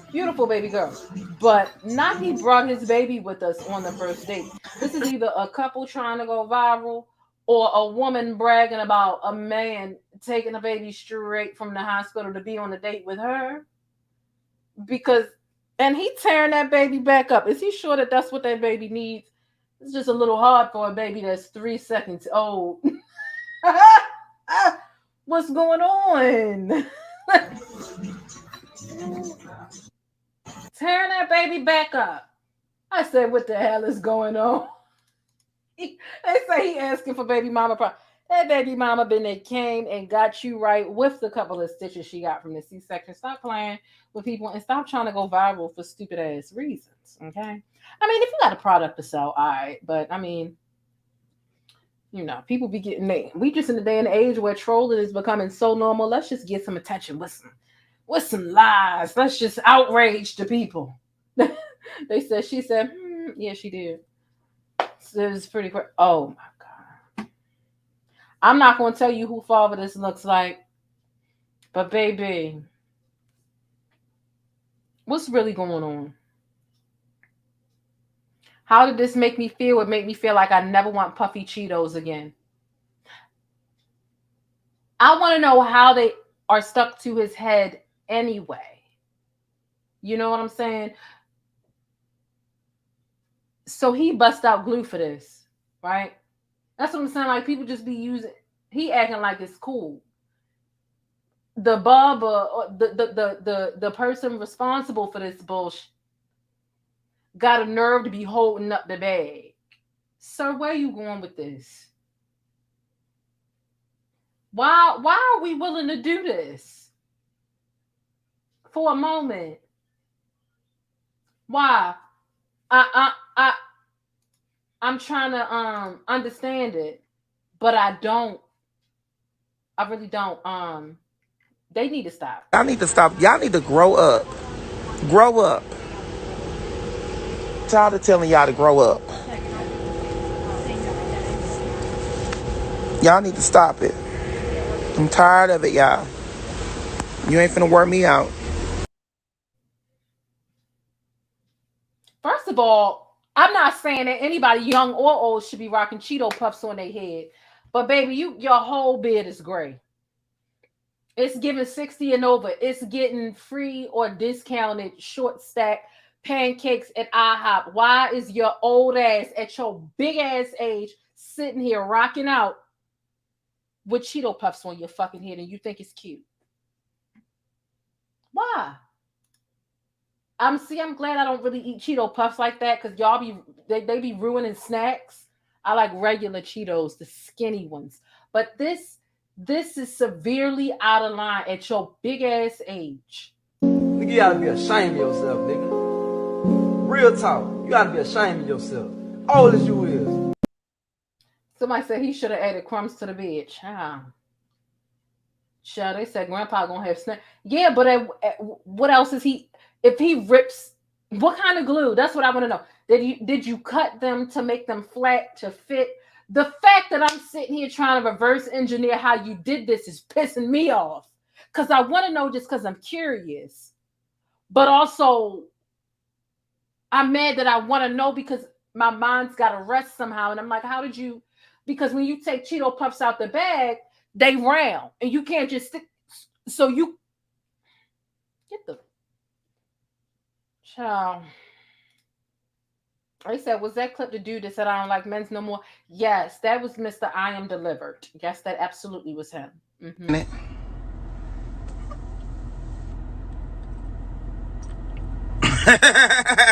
Anyway.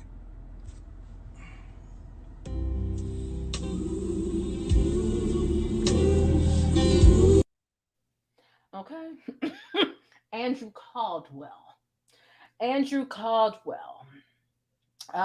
Yeah, this is a hot ass foolish mess. I would expect this from Gen Z, the 20, maybe the 30-year-olds, but not from grandpa. This is somebody's grandpa. This is beyond somebody's uncle. This is somebody's grandfather sitting here with Cheetos on his head. It's not okay. It's not okay. They said it's Gorilla Glue. Child. Child. I'm sick of it. How did this make me feel? Like my grandfather would never. I'm glad ain't nobody in my family this much of an idiot. This is some idiotic shit right here. Period. I got greens, beans, potatoes, tomato. All right. So, child, moving on to the next thing, because I don't got time to look at them Lisa Simpson Cheetos, but for so long. Okay. As we continue on this social media stroll, shout out to SMS and shout out to everybody that hit thumbs up on the video.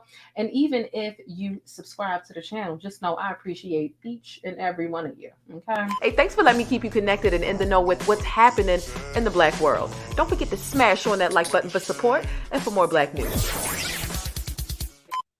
Oh yes, I absolutely saw Andrew Caldwell practicing his like, hey. What your mama tell you to do? North. Yes, I saw Andrew doing that mess. He's such a troll. He know damn well he not interested in no cootie cat. He know that. He's another one. He's a master troll. And I gotta get off of here and watch the 3rd episode of Bad Boys on Zeus. You know, Andrew was only on that 1st episode. See, because they sit up in that house and they fights. Oh, they fights all day and all night.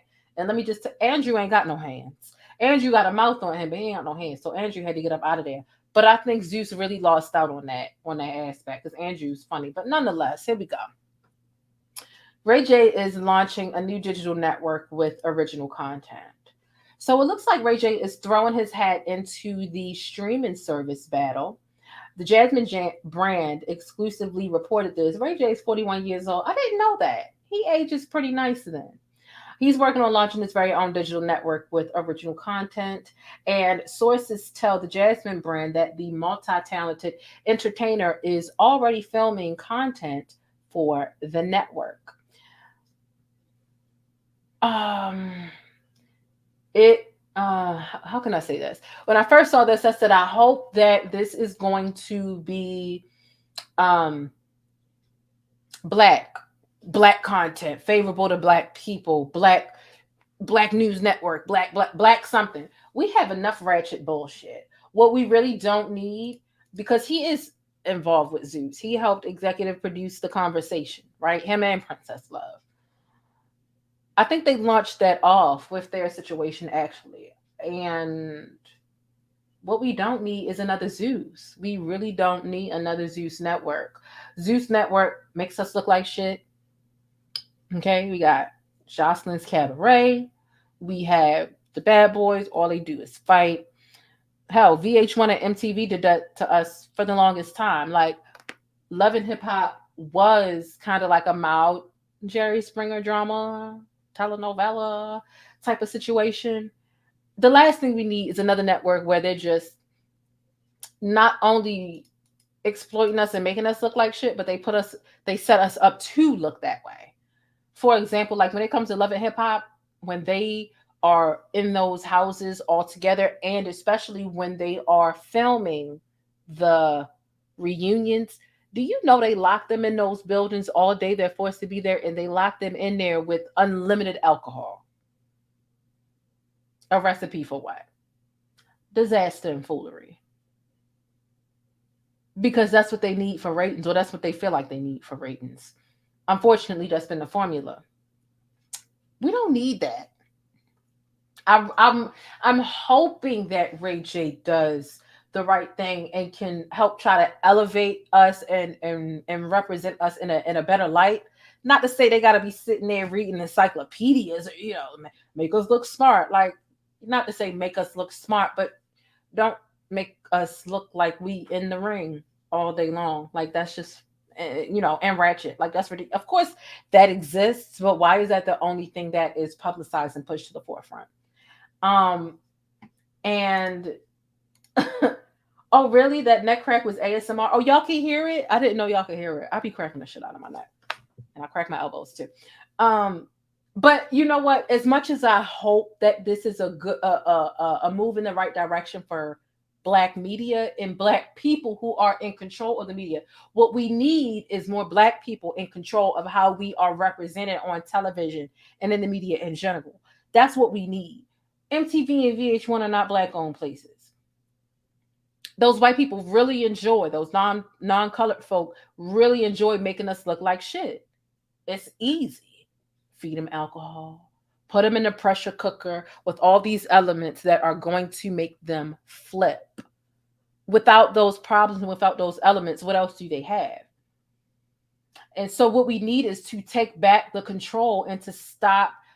Reality television is so detrimental to Black people, number one, but especially when it's in the hands of white media. That's their goal. So we need more Black people in control. But are the Black people like Ray J going on this venture? Is he going to do what's right for us? Or is he looking for more shock, jock, toxic? Is he looking to navigate in that way? And as much as I'm hoping that he does the right thing, you know, Ray J, he's a businessman, number one, but he's also a flipper of money. Like he will flip money. He will build that thing up and sell it and keep it pushing. And that's what I feel like he might do. You know, he had his Ray J earbuds. He had the Scooty bite, you know, things. He had the glasses that flip down. Ray J is a businessman. And I'm not saying that he doesn't have any ethics, but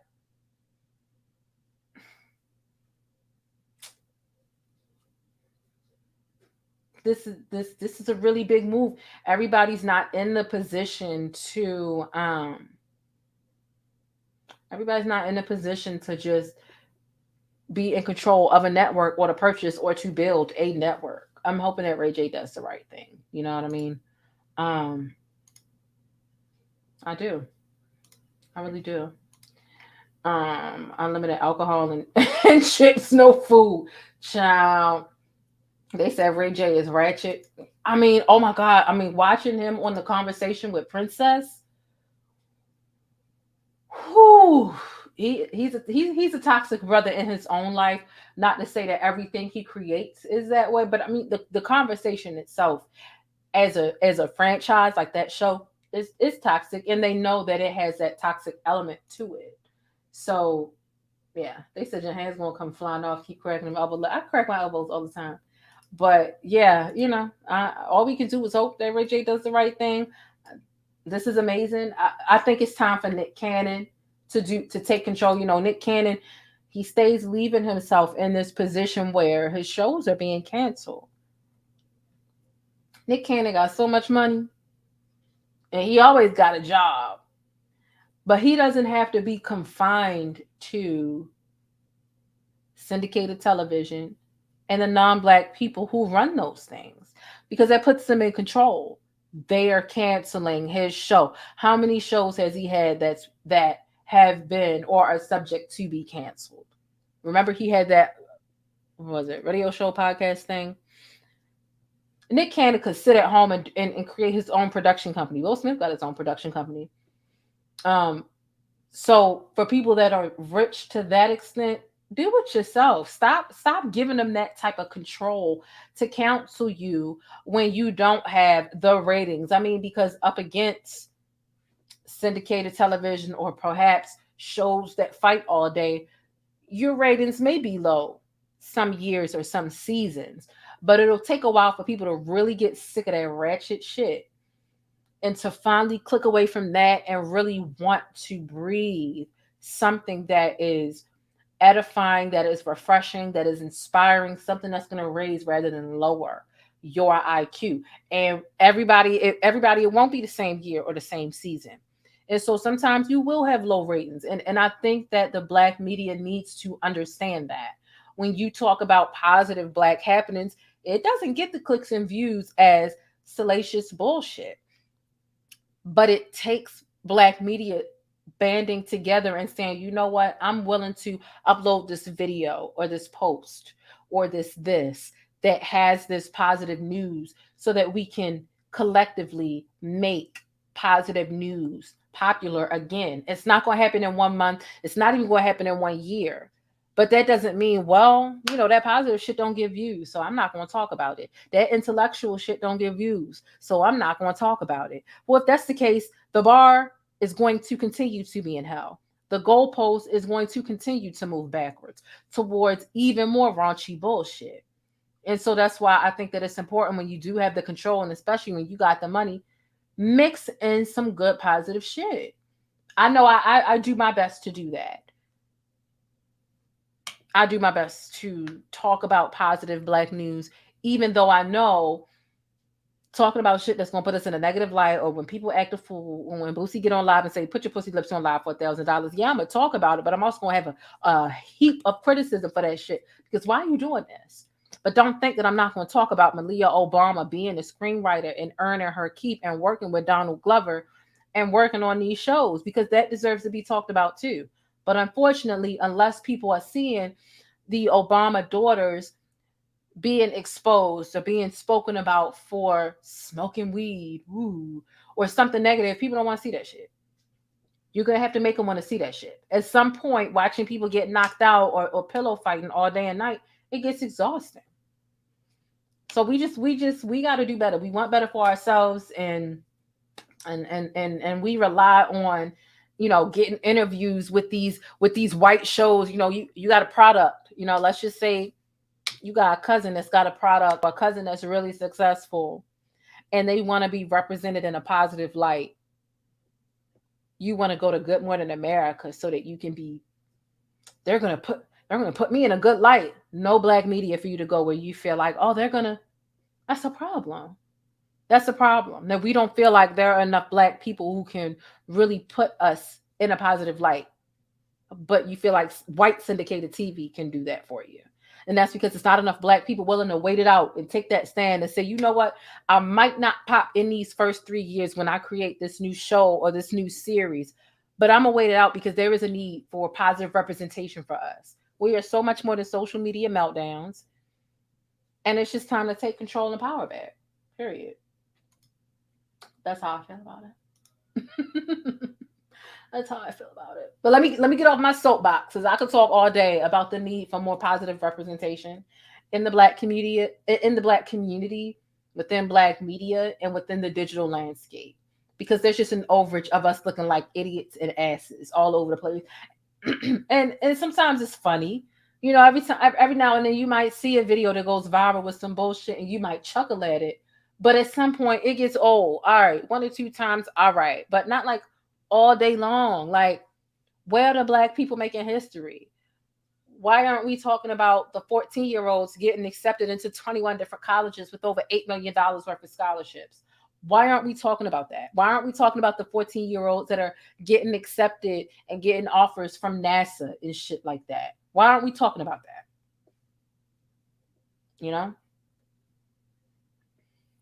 Oh, Lord, this story right here.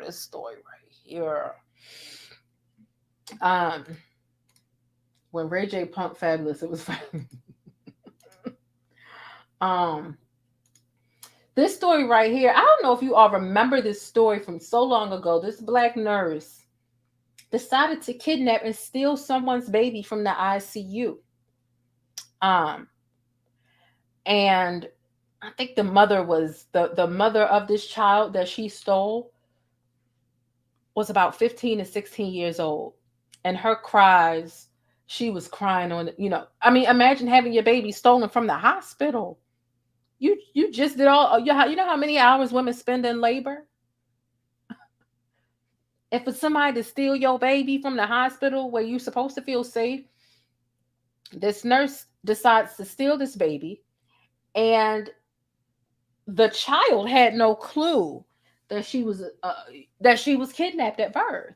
It wasn't until that child went to try to work and get her first job, and she, wanted and actually needed her documentation, her birth certificate, her ID, her so on and so forth.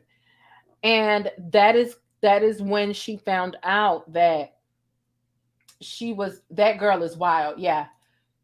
And that's the point I'm getting to. This girl has had a lot of trauma caused for her because, okay, so the mom, when this first happened, the biological mom of this child, is just crying like, please return my baby, please.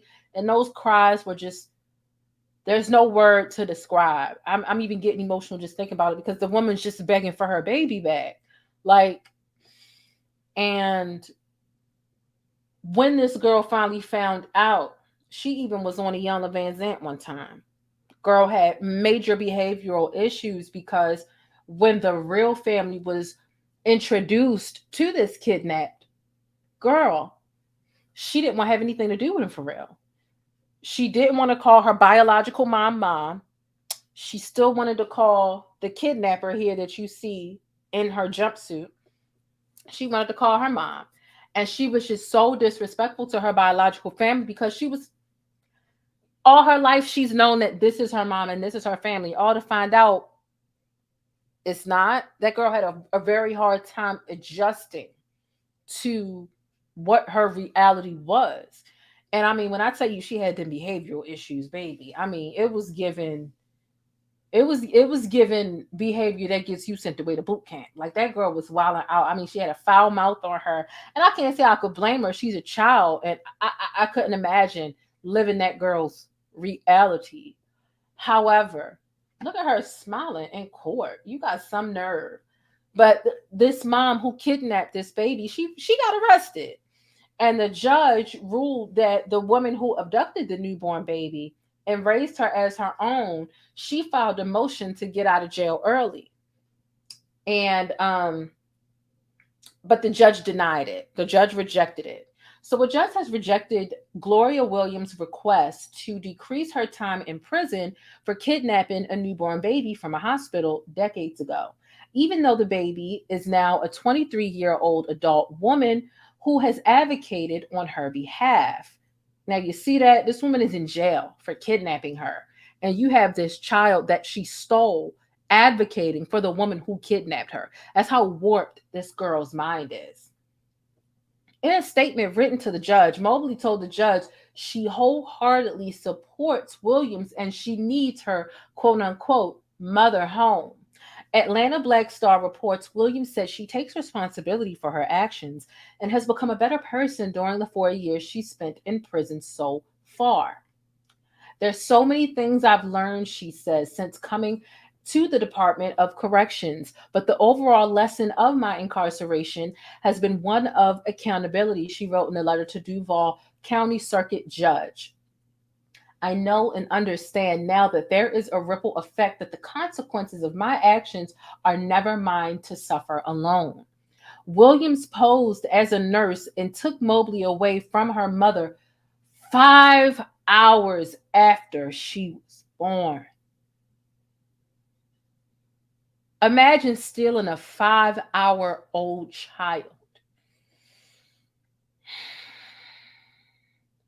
As for her state of mind, at the time of the kidnapping, Williams previously told the court that she had just suffered a devastating miscarriage and was exhibiting symptoms conducive to postpartum depression, as well as experiencing extreme mental and emotional disturbance. At the time she took the child, she was not in her right state of mind. She named the girl Alexis Manigo and moved to South Carolina, where she raised Mobley until she was found in 2017. She got 18 years time. Kamaya has now been punished twice in this life, and she's innocent. So the woman that stole her got an 18-year sentence. The girl is sad that her kidnapper is sentenced, and the girl wants nothing to do with her biological mom or family. Imagine what her biological mom has to go through, knowing that her daughter that she birthed wants to have nothing to do with her and rather would want to deal with this woman that's locked up that stole her. I remember seeing those clips of her on Iyanla Vanzant and the way she was talking to her biological father, and it was just heartbreaking. It was heartbreaking. It was heartbreaking. The Samantha Edit says it was premeditated. Yeah. It's just a heartbreaking story. It really is. I don't think 18 years was excessive, because you took somebody's whole, who knows if Kamaya will really ever be healed and want to have anything to do with her blood family. And who knows what, the way that girl was wilding out, it seems like that girl might at some point end up, with a life of crime. Like, I can't even explain the way that girl was wilding out. That girl was wilding out because she's been traumatized. The trauma that kidnapper inflicted upon her was just ridiculous. Absolutely and completely ridiculous. So every time I see that story, I get a little emotional because that's just it's wild to me. It's wild. And I just being in labor is it's no joke. And to spend all that time and have somebody steal you steal my phone, I'm mad at you forever, let alone you steal my child. Get out of here. Get out of here. But I'm glad that this woman gets to sit in jail. You know what? And it's just crazy when people like this smiling in their mugshots and whatnot. It's wild. She could have went and adopted a daggone child for real. There are plenty of people who give up their children at birth for ample reasons. Ample reasons. This was uncalled for, and she deserves to suffer. And this needs to be an example to other people who are tempted to steal babies. The fuck is wrong with you? And I think the hospital should have had to pay the mom something, not to say that you'll ever be able to pay enough to replace what was stolen. But bitch, my baby was in your care and you let somebody steal my baby? No, there needs to be a lawsuit in place.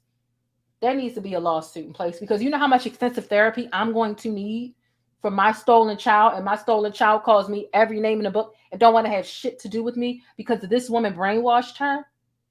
I need therapy and I need extensive therapy, and y'all are going to pay for it. And some. And that's still not going to be enough, but bitch, hand it over. It's wild. Wild, wild, wild.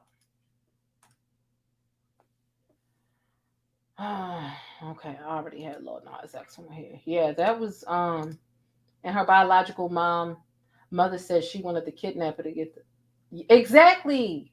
I can't blame her. I can't blame her for that. I really can't. And I don't. Because you have no clue what you stole from someone. No clue at all. I know when I thought the kids outside was trying to steal my cat, I go outside, the cat sitting, literally there's a bush in front of my house. So Leo asked to go outside and I'm like, Leo, go right under the bush. He always goes under the bush. So every time I open the door, I'm like, all right, Leo, go ahead to the bush and weep. Because he like to spend 10 to 30 minutes outside. I'm like, all right, Leo, go ahead to the bush and weep. But I know I came outside one time and these little teenagers had the cat picked up. And I'm like, can you put my cat down? Like, what's wrong with you? Why would you just pick up somebody's cat? Put my cat down. I mean, I could tell you how emotional I would be if somebody, matter of fact, there was one time when me and Leo was going through it before I had sent him to the vet to get him snip because them hormones was doing a bit too much. And mind you, I should have done it when he was younger, but it wasn't until he was like 6 that his temper started flaring up. But I should have been had his nut snip, so spayed or neutered, whatever you call it. But there was a point where me and Leo was not seeing eye to eye. He's a boy, and them hormones was just doing too much. So, but before I had took him to the vet to get snipped, me and Leo had some arguments because he was acting a fool. He was doing too much. So I had put him outside. I'm like, you don't want to follow the rules in this house. You want to be doing this, that, and the third. You can go. Go to work. I come back home. I couldn't find him. I was a wreck. An emotional wreck. Do you hear me? Over that cat. I mean, I was so sad. I thought he was never going to come back home or whatever. But he can't, he really wasn't there. I didn't know, but I came home and I just couldn't find him and I was upset. But long story short, that's just my damn cat. Let alone my child. Fuck out of here. Get out. Yes, I did put Leo out. I was finna get rid of him. Do you hear what I'm saying? I don't even see. I don't know if when you were younger, you hated when your parents told your business to your aunts on the phone or whoever, and you like, why you embarrassing me like that? It's not. So I ain't gonna put him all the way out there on Front Street. But look, I should have gotten rid of him. Do you hear me? Like, I just couldn't. The stuff that he was doing was so not okay. But those hormones that should have been gone, because I should have got that handled when I first got him, they was flaring up. So I was taking some accountability for not having him neutered from the jump. But baby, I was trying to get rid of him, child. I had even called the people that come pick up the stray cats. They was too booked, you know. So I was trying to get rid of him at one point because he was unbearable and he didn't want to listen, and he thought he was gonna do whatever the fuck he wanted to do in my house. Like, you a cat. Like, no, I know you don't think you about to ruin my house this way. Like, how am I supposed to repair this? Like, no. So yeah, we had me and Leo, we really had a rough patch for a couple months. We got over it. Went and got that ass neutered. Okay, he was sad for a while. He was so sad after he got neutered. Child, all he would do was just lay and stare at me, so sad. Like, what? It had to happen. It should have happened when you were a baby. But he's the first cat I've ever had. He's the only cat that I've ever had. So I didn't know how important it was to get a cat neutered. But baby, I found out when them hormones started kicking in. Oh baby, I found out. I said, oh shit, that's why they be stressing the importance of taking, you know. And I took him to the vet at first. I just had never got him neutered. I figured, like, y'all just trying to clip my man nuts. Because I'm sorry, not to be vulgar. I mean, it's 2:00 in the morning. I just thought that I didn't realize them hormones he would really start. It's like a teenager that really starts smelling themselves. He was really trying it. Leo was trying it. I'm telling you, he was trying it. Yeah, but I learned, and when they took it, when they sedated him, they gave him the medicine, and he was so sad after that, child. But he didn't have the energy to be upset because them hormones was gone. Came home, them nuts was gone. They really did disappear, because when he used to walk before, you would see it like you see dogs and stuff. But after that, child, they was gone. But yeah, child, that's me. That is my baby. That is like my son to me. So I can only imagine, you know, what a parent could potentially go through. Okay. They say he was under, oh my God, he was under the bed. And then he knew when it was time for me to put him out. I'd be like, oh no, you did what? You got to go. I go to pick him up. He claws down on the bed, like what? And so I'm like pulling him off the bed, put him outside in the hallway. One time I opened the door, the neighbors feeding him treats across the hall. I said, why are you feeding my cat treats? He's punished. Why are you feeding him treats? He's punished. Girl, open the door, he's feeding him treats, and then had a comforter that he gonna put. I said, people don't know how to mind their fucking business.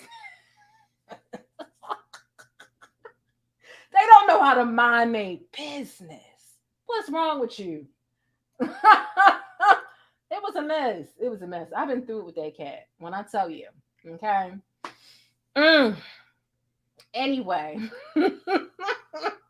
Yeah, he is very spoiled. He is very spoiled. He is super spoiled. I wonder if he outside, if he want to see y'all. I'm gonna play a commercial and see where he at and bring him in here so he can speak to y'all. But nonetheless, listen, some of you may have come in a little bit later in the show. We've been on for almost 2 hours now, but let me tell you what this is. This is a casual, laid back, chill vibe format bus ride. And this is a new series that I have created here on the channel, and it's called SMS message. You know, we talk about social media. We're on social media all the time, and SMS is basically SMS. You know, from back in the day, we had our phones. SMS stands. It's a regular text message, right? We had our Nokias, we had our flip phones, we had our Blackberries, we had our sidekicks. When somebody was just sending you characters, 1 to 160 characters, it was called an SMS message. But if somebody was sending you a photo or a video, it was called MMS. But nonetheless, this is about the messaging on social media and how social media affects us. And that's pretty much what this is. I just collect some things that I've seen and noticed on social media. We talk about what's going on social media. We talk about our mental health and how what's going on social media is affecting or has the potential to affect our mental health. And that is what this series is. And I do think that it's one of those series that's going to stay. I know I'm very experimental. I create a lot of different series. Some may stay, some may not, but I don't mind experimenting and trying out new things. And it helps me to be more laid back because y'all know I'm a perfectionist a little bit. I like to format everything and make sure everything looks perfect. And sometimes that can wear me out to the point where I don't even want to talk about something by the time I try to make a thumbnail and I format all the different exhibits, and it can be too much. But I do think that it's important to talk about the impact of social media on our mental health.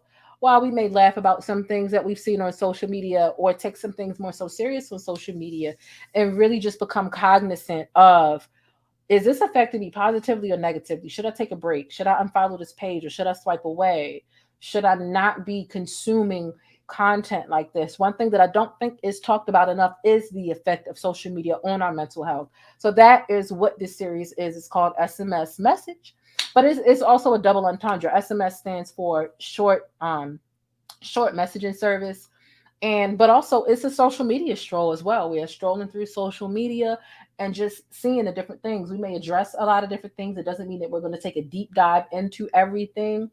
But we'll talk about, like, what has there been an overage of on social media this week that we are sick of? And obviously I think we all got the same goddamn answer at this point. We're tired of hearing about Will and Jada. We're fucking sick of it. Okay. And just, how stuff like that is affecting us and how we navigate social media. So in the beginning of this video, I asked everyone to drop down in the chat and let me know how you're feeling on a scale of 1 to 5, how your mental health is on a scale of 1 to 5. For me, I would say my mental health is pretty much like a 3.6, 3.7-ish out of 5. To be honest, I don't think that that's like that bad. I know it's like the middle of the scale, but just, keeping it a buck. And I want us all to kind of just be able to just sit back, release, and just talk about, like, what's bugging you on social media. What are you happy about that is existing on social media and on your timeline? And what are you sick of? And how are you, like, minding your mental peace by strategically navigating social media? So make sure you drop down. Okay, the Samantha Edit says that you are feeling a number 4. Shauna says, I love this with my sleep deprived ass. You missed the first 53 minutes. Make sure you go back and catch the replay. You say you're feeling a 3, Miss Indies. Am I saying that right? Miss Indies, a 3. Yeah. For me, okay, let me just give my why, because I said what my number was in the beginning of the video, and I think that I'm feeling like a 3.6, 7-ish out of 5, because I'm really overworking myself a little bit on YouTube, trying to gain back what I've lost, and I put on a brave face. I'm gonna come out here. I'm gonna talk. Like, I had over 102,000 subscribers, and YouTube snatched my motherfucking channel. And of course that made me feel some type of way. And so now I'm just like, I gotta create content. I gotta put out content. And I find myself just exhausted and overexerting myself sometimes. It's sad when I'm not getting, the outcome that I used to get, the visibility that I used to get. It makes me feel some type of way, because honestly, I'm working harder now with these numbers than I was working when I had the 102,000 subscribers. And it makes me sad as fuck sometimes. It makes me so irritated. And so, me being honest with myself and having to check in with myself is crucial. But I'm not going to lie to myself either. But one thing that I think is really important for me to reiterate to myself is to work smart, not hard. And I even developed an eye twitch last week, and I'm like looking up what does this eye twitching mean? Was twitching pretty much all of last week. And when you look it up, it basically says it comes from being stressed, being sleep deprived. Everything that it said it stemmed from is where I'm at. And I'm like, I'm really stressing myself out, especially with these edited videos that I'm doing. Like, I'm spending this time editing videos that literally don't even get 500 views. And I'm like, I'm a damn good editor. I'm really fucking good at editing videos. And it can just be hurtful. It can just be hurtful knowing that I have bomb ass skills and it's just not doing what it could be or what it's supposed to be doing. It makes me mad. It makes me mad. But I have to consistently check in with myself and make sure that I'm okay. We did a members only for all the channel members. Shout out to all of you all earlier today. And it was kind of like a live stream masterclass. And part of me was even kind of like nervous about doing that because, I mean, of course, I'm still very connected in my city. Shout out to everybody who voted for me for the Baltimore Media Impact Award. And I had the panel actually reach out like, Jane, you are a fucking pro at them live streams. We need you to teach a class. And I'm like, what do I have to show to even show that I'm a fucking expert?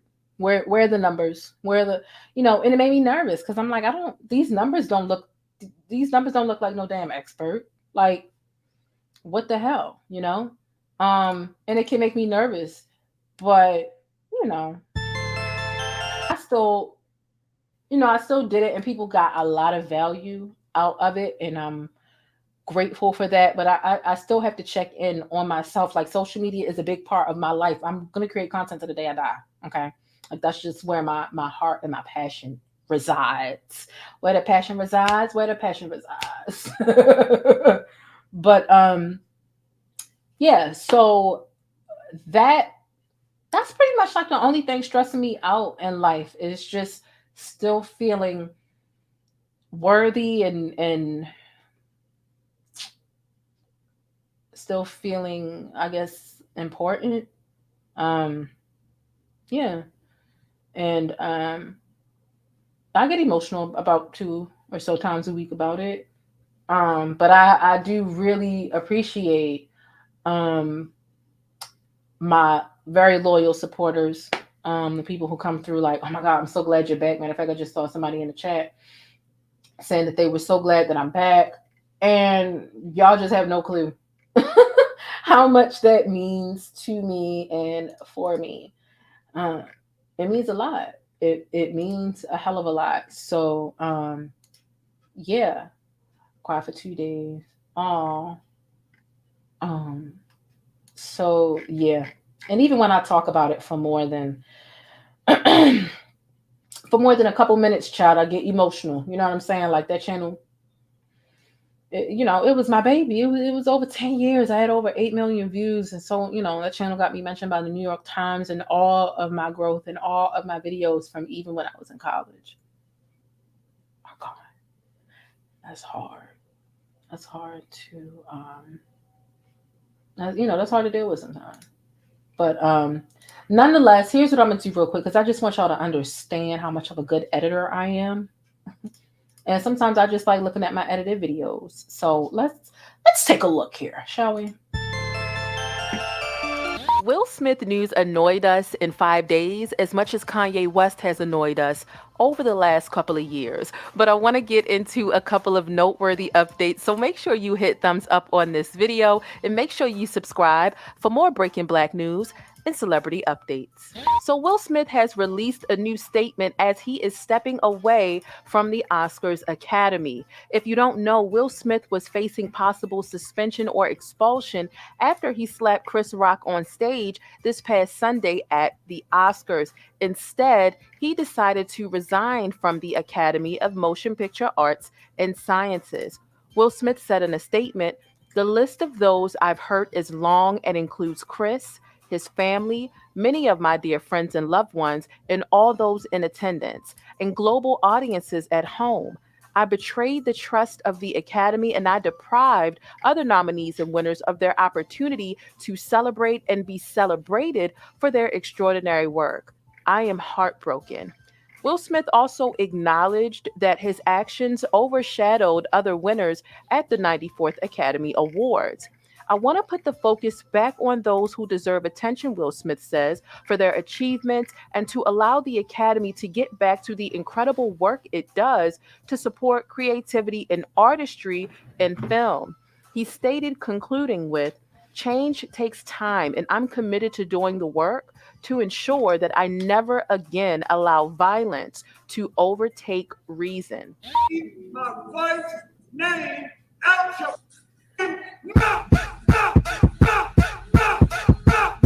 Will Smith just smacked the shit out of her. Will Smith just smacked the shit out of her. Will Smith just smacked the shit out of her. Will Smith just smacked the shit out of her. I think that this was pretty much the right thing to do, to just stop all of the in-between. And it always looks better on paper and in history when you resign or quit or step away from an organization rather than them forcibly removing you by firing you. At first, the Academy released a statement saying that they asked Will Smith to leave and that he refused. And later that was cleared up in saying that no, the Academy never asked Will Smith to leave. In fact, Will Packer asked Will Smith to stay. This is beyond conflicting statements. Let's keep it a buck. The Oscars are playing both sides of the fence. Last year was a record low for them in almost 100 years. It's been 94 years that the Oscars have been in existence, and last year was the lowest their ratings have ever been. They plummeted 56%. So in one breath, they appreciate the visibility, they appreciate the relevancy and the massive headlines. But in another breath, social media is trying to hold them to task, and that scrutiny and the pressure from social media and their outcries is making them release these conflicting statements. They never asked Will to leave, but they wanted to throw Will under the bus and saying, we asked him to leave, but that black man refused to leave our building, which flat out wasn't true. And so to keep it honest with you, mad respect to Will Smith. I don't feel like he won in this situation, but he took all of the power and all of the control out of the Oscars' hands, took the suspense out of the equation, and just walked away. But let me know what you think down below in the comments. Do you think that the Oscars are being a little bit shady? Do you applaud Will Smith for taking control of the narrative in this aspect? Any and all thoughts, keep it sticky and real down below in those comments. And let's move on to keeping up with Kanye West. Rolex on your wrist, a plain giant. Is Kanye West finally letting us out the group chat and going to get some help? Y'all let me know down below in the comments. But this breaking news that I have for you today is that Kanye West told Kim Kardashian that he's going away to get help after publicly shaming and humiliating her in a series of concerning and erratic posts on social media. Sources close to the family say that Kanye has agreed to stop harassing his estranged wife and attacking her boyfriend, Pete Davidson. The source also went on to say, quote, for the sake of the kids, Kanye has told Kim he's not making any public appearances or inflammatory social media statements, and he will go away somewhere to get better, end quote. Now, we haven't heard from Kanye in a while, but the source was able to confirm that Kanye is still staying in LA to be with his 4 kids, and they're unsure at this time if Kanye plans to go into a treatment facility or what, since he states he's going to, quote, go away to get some help. Now, a representative from Kanye's camp said in a statement, at this time, Kanye is committed to a healthy co-parenting relationship with Kim and is focused on raising their beautiful children.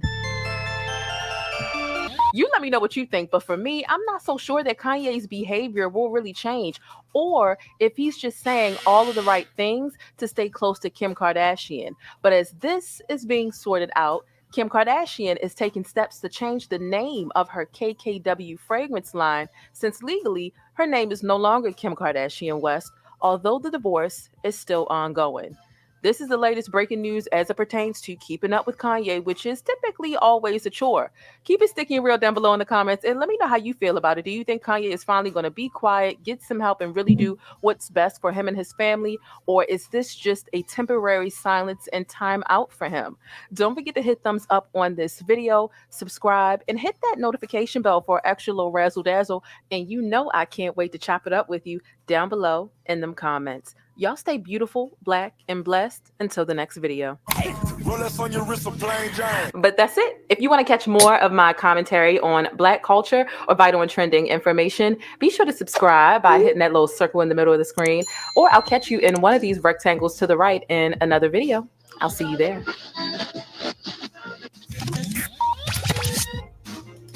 Yeah, so I'm a good editor, and I think I'm allowed to say that. I think I'm allowed to toot my own horn without seeming like I'm not better than anybody. I am a good editor, my damn self. And I think that this is this is a test. I think that this is a journey for me. Communicating, regurgitating information, sharing my thoughts, my opinions, my perspective, and how I see the world is something that I was born to do. Those of y'all who have been here for a while, y'all already know what my birth story was.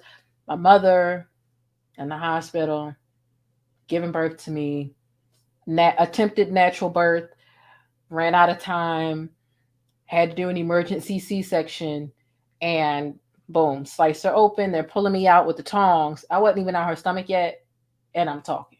Like, now granted, like, they weren't real words, but they didn't have to hit me to clear my lungs to get me. You know how you take a baby out, you gotta hit the baby, clear their lungs, then the crowd. No, before I was even out, I was talking. Like, I was born to do this shit.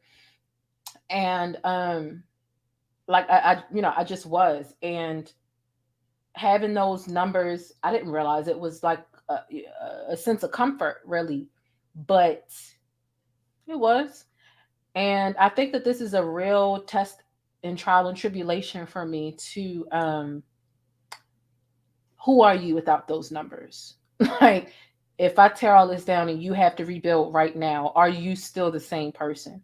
Or are you going to stop? Or are you going to feel less worthy? Or can you be the same authentic person you were without all of those numbers? And I think that that's where I'm at. I think that that's what God's trying to say, but I'm staying open and making sure that I can hear his voice clearly. And I'm staying the path. I'm not going to stop. I did have to take a couple of weeks away because I was just tremendously depressed.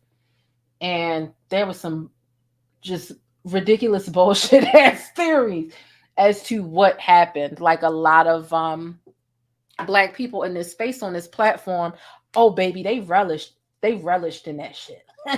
like baby, when I built myself back up, let's see how funny it is. And I just, it's just interesting having people watch me build my shit back up again, and sitting here where I am, numerically low, morally high. And you know, and that's just what it is. Can I still be the same, the plainest Jane I was when I had all those numbers? That's the real test.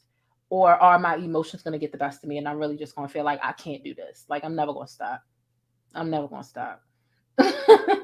So, you know, that's pretty much that. And so, yeah, this is where we are. This is where I am.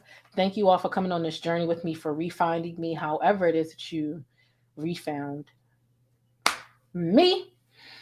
Let me go ahead and hit this commercial, see if I can get the cat to come pay me some mind for a second to speak to y'all. And I'll thank you so much. I appreciate that. I really, really, really, really do. And yeah, and especially to have a video get 1 million views in 5 days. Are you serious? Like, the video I just showed y'all that was edited.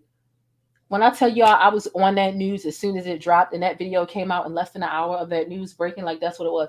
And to know that I got my finger on the pulse, I'm on the news, and the videos don't be videoing like they used to. It's like, damn, yo, damn. It's a you know, it's a shock for sure, but it's also a testament to if my character can remain authentic and genuine regardless of what numbers surround my content, right?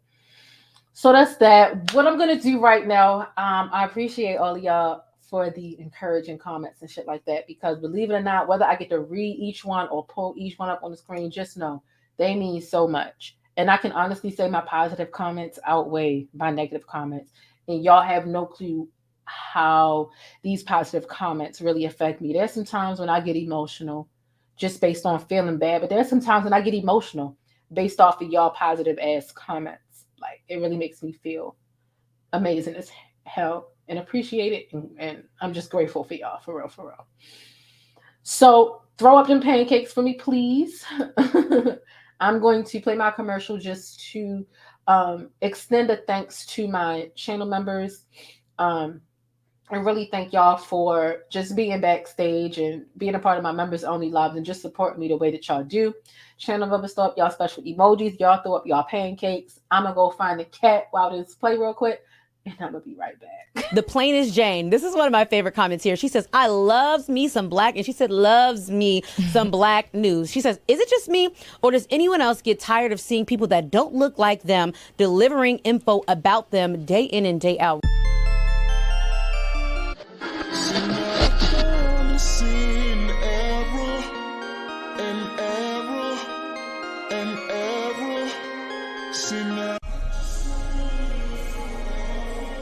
So wait a minute, you ain't joined the channel yet so that you can access special perks over here with the plainest Jane? Rolex on your wrist, a plain Jane. Ooh, watch this. Hey, I'm the plainest Jane. I'm a cultural commentator and informant, and I provide sticky coverage on trending stories, black news, black culture, and everyday topics with a sticky, abstract perspective. So get familiar with the perks. I've carefully curated all of these things, and it's just a little exclusive glaze to amplify the way that you express yourself. So get comfortable, get used to our official emoji over here. That is the pancake stack, because it's always sticky in Hollywood and in real life, and especially when you spend the time over here with the plainest Jane. Like I said, I hope you enjoy the exclusive glaze that I've provided for you to amplify the way you express yourself, and I hope you enjoy the digital vibe. Hey, listen, I always want you to keep it sticky, but be sure to think critically and independently, regardless of what you hear from me or anybody else. But most importantly, I hope that you're feeling all right, and hopefully you've had some time to tackle some of your invisible problems. I know I got a couple of new subscribers, and I just want to say thank y'all. I really do appreciate you. And if you're not quite feeling all right, this channel right here, once you join, it's going to help you kick back and decompress always, but it'll also keep you in the know with what's happening with the best black news, celebrity entertainment, and a splash of controversy. So again, get comfortable. The first drink is on me, all right? Act like you got some sense, and I'll see you around. But don't forget to keep it sticky 24/7 by following me on Instagram, but hit that notification bell so that you always know when I upload and you get your dose of syrup first. Now, with all that stickiness being said, the most important thing I want you to remember about this neck of the woods and the plainest Jane is Black Lives Matter. And if you don't agree, Buy pumpkin. That would take you out. I don't play that shit. Now you gotta go for real. it's just that simple. Hey, look, whether you join or not, I do want you to stay beautiful, black, and blessed. And just know I appreciate your support. I'm your girl, the plainest Jane. And let's see what's happening in these virtual streets. You ready? All right now. This could be a crazy ride. I'm warning you now.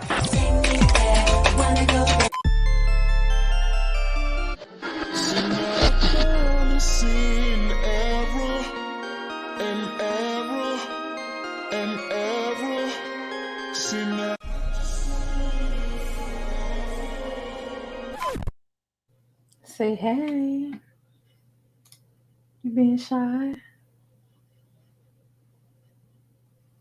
Why are you being shy? The people want to say hey. They want to say hey. You blend in with the chair. You want another treat? He said, stop playing. You know I want them. Say hey.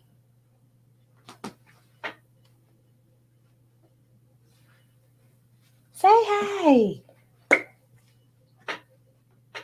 All right, don't break your neck. Trying to get it. Hey, go back up here so they can see you here. It's up here. Right here. Go up here. Here. It's up here. There you go.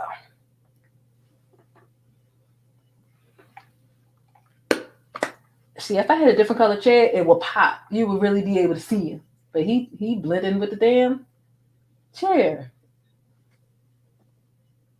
You about to beat me up for another one? This don't make no sense. No sense. Here, at least hop up. This is the last one. Too much candy late at night.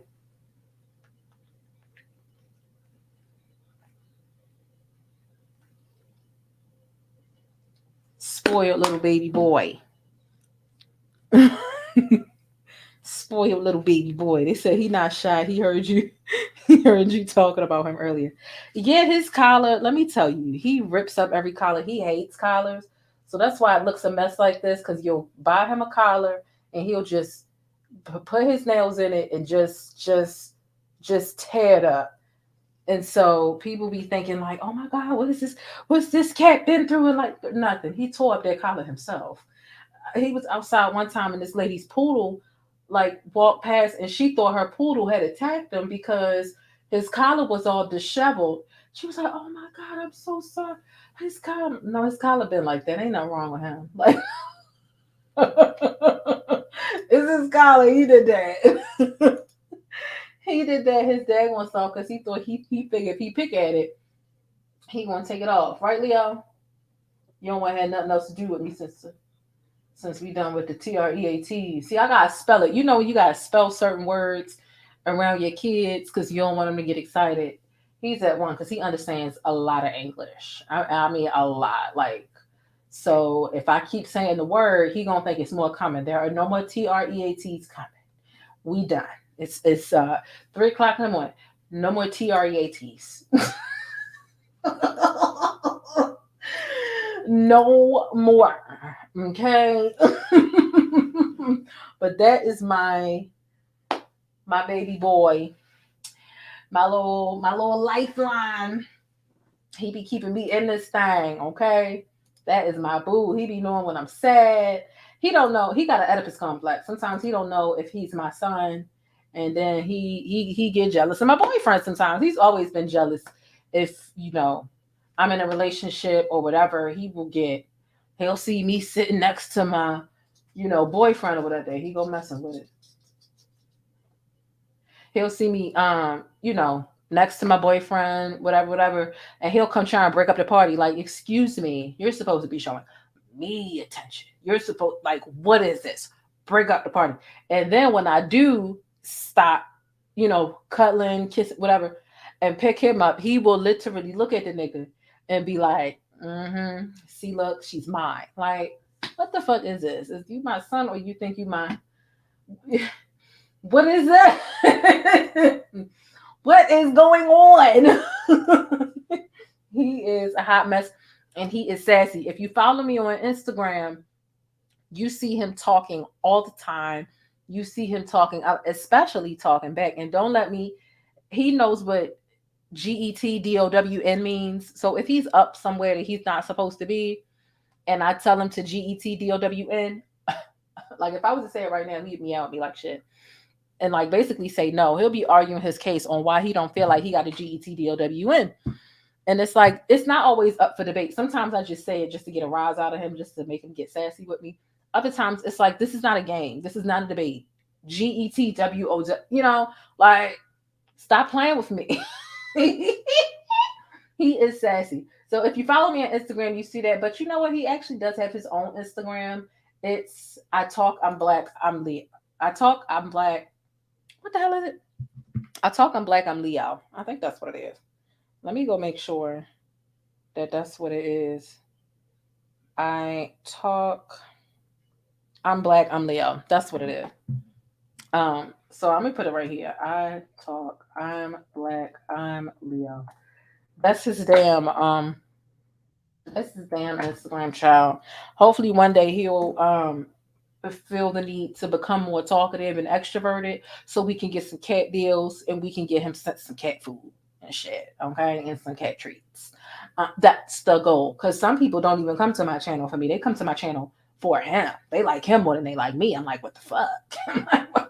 You need to earn your keep. You ain't got no job. The least you can do is get on this camera and act like you want to be here so we can get sent some incentives. I've had you for almost 10 years now. When you gonna earn your keep? Get on this camera and smile and talk so that they can send some food or something. Make it worth it, because I wish I understood how much have I paid for food in the last 10 years for you. Cats don't do shit. They think we are supposed to be worshiping them. I just don't understand. I just don't understand. But nonetheless, this has been an amazing stream. What I'm going to do is I'm going to, just the tea, please. You said your dog does the same thing. See, yeah, Leo got his own. Yeah, so what I'm going to do is I'm going to give y'all the sticky note. Y'all know the sticky note is just the most important thing of the day that I want to leave y'all with. It's a motivational quote that I craft. So let me get into that, and then we're going to be on the way out of here. I need to take my ass to bed. Okay? I'm tired. tired. I was tired when I started, but I knew I wanted to come on and chop it up with you all a little bit. The following video is broadcasting live, and thank you for being my studio audience. Thank you for hitting thumbs up and subscribing to my channel for more Black news, celebrity entertainment, and a splash of controversy. So today's sticky note of the day is, if you don't learn and study yourself like a science, someone else will. Don't give anyone the leverage to use you and your negative habits against you. Don't let people use you against you. It can be somewhat obvious when you aren't taking the time to reflect and learn from your past actions or behaviors. People can spot that shit from a mile away. And you're in a constant cycle with the same triggers and the same weaknesses. And this sort of pattern makes it easy to observe and define your kryptonite, your weaknesses. And that is a deadly weapon to anyone who would love to throw you off your game and hinder your peace and productivity. So if you don't learn to study yourself and learn yourself like a science, best believe somebody else will. Do not allow anyone to come in and use you against you. Okay. And that is your sticky note of the day. If you want to read that, if you want to screenshot that, post it, remember it, whatever the case is. Listen to it twice if you have to, but it is also on the community tab if you want to take a stroll over there and see it. Sometimes I give y'all these sticky notes, and it is a sticky note that I've already posted on the community tab. Other times it's a sticky note I give you that I haven't posted yet that I'm going to post the next day. So it really depends. Make sure that you check out the community tab if you haven't already. Engage with that content, hit thumbs up, drop a comment. I really would appreciate if you all would watch some of the past videos, some of the edited content that I have. Obviously, I need these numbers to get up. So check out some of the edited videos. I know that they are a bit more easier to consume. They're short, they're concise, they're to the point. They're 6 minutes or less. Watch some of the edited videos if you can. I really would appreciate that. But also, if you haven't already hit thumbs up on this video, I don't know what you're waiting for. Don't make me beat you up. Hit thumbs up on the video. Consider subscribing if you haven't already. If you enjoyed this kickback, if you enjoyed this series, this SMS, this message about social media, what's going on social media, our mental health, and how what's going on social media is affecting or has a potential to affect our mental health, make sure you consider subscribing to the channel. SMS is a social media stroll, but it is also where we talk about the message, which is what SMS stands for, on social media and how social media impacts us in our psyche and our mind and our spirit and all that other good stuff. So I think that this was a great debut and roll out of this new series. I was telling some of my channel members about this backstage earlier in our members only lives. And the members only is just like, for the people who aren't channel members, all you can see is the content that's laid out like in the public when you check the page. But channel members have backstage access, and that's pretty much what the membership is. The membership started at $199, so it's extremely budget friendly. And I think there's about like 60 of us members now, so that's really dope. Appreciate you all. Look, I hope that your week is off to an awesome start. I'm sending you nothing but positivity, good vibes, clean energy. I hope that you are able to be productive, and I hope that you're able to accomplish some shit, and so that you're able to be proud of yourself this week. Being proud of yourself, I think that it really motivates and encourages you to do and achieve even more. Those positive endorphins are just, money can't buy that shit. So yes, Light Visions, I appreciate you. And thanks to all the channel members who are here right now. But listen, this is the end of this bus ride. Anytime that you are on my channel, just know you're on my bus. You always got to pay your fare by hitting the thumbs up button. I don't request that y'all send me money. I mean, I have my cash up on the screen, and people can send super chats or join the channel or whatever the case is. But I don't ever ask you all for money. But I do ask that you pay your fare on my bus by hitting thumbs up. But this is the end of this bus ride. I'm kicking you off. If you leave anything on this bus, I'm keeping it. If you leave your sunglasses, your Gucci slides, if you leave that Adidas track jacket, or if you drop a $10 bill, oh, baby, I'm keeping it. Don't come back on my bus tomorrow talking about, oh, baby, it's mine. And I'm wearing it right in front of your face, too. It's mine. On this bus. But nonetheless, let me know your thoughts on all of these topics and neighborhoods that we drove through and passed today. Make sure you keep it sticky and real down in the comments, whether you're on the bus right now or you're chasing the bus, meaning you catching the replay. Okay. Don't forget to check in on yourself. Don't forget to find some peace and do some things to grant yourself release. And most importantly, hold on to your loved ones. All right. Except for them toxic ones. Learn how to love someone from a distance. Don't hold on tight to people who cause you hell and confusion and pain and just annoy the shit out of you. Trust me. I got a couple family members that I love from a distance. Hit. But nonetheless, I'm getting ready to go to bed. They said, what I'm gonna do now? I don't know. I don't know what you're gonna do now. I'm going to bed. Listen, make sure y'all subscribe and thumbs up or down. Either way, I appreciate it. But be sure to hit that notification bell so that you don't miss out on any of this, sir. Because things are always sticky in Hollywood and in real life. And especially when I'm driving this bus and when I'm breaking down my perspective and how I see things, it's always a key. Y'all don't want to miss out. Drop one of them pancake emojis and y'all stay beautiful, black, and blessed until the next one. Deuces. But that's it. If you want to catch more of my commentary on Black culture or vital and trending information, be sure to subscribe by hitting that little circle in the middle of the screen, or I'll catch you in one of these rectangles to the right in another video.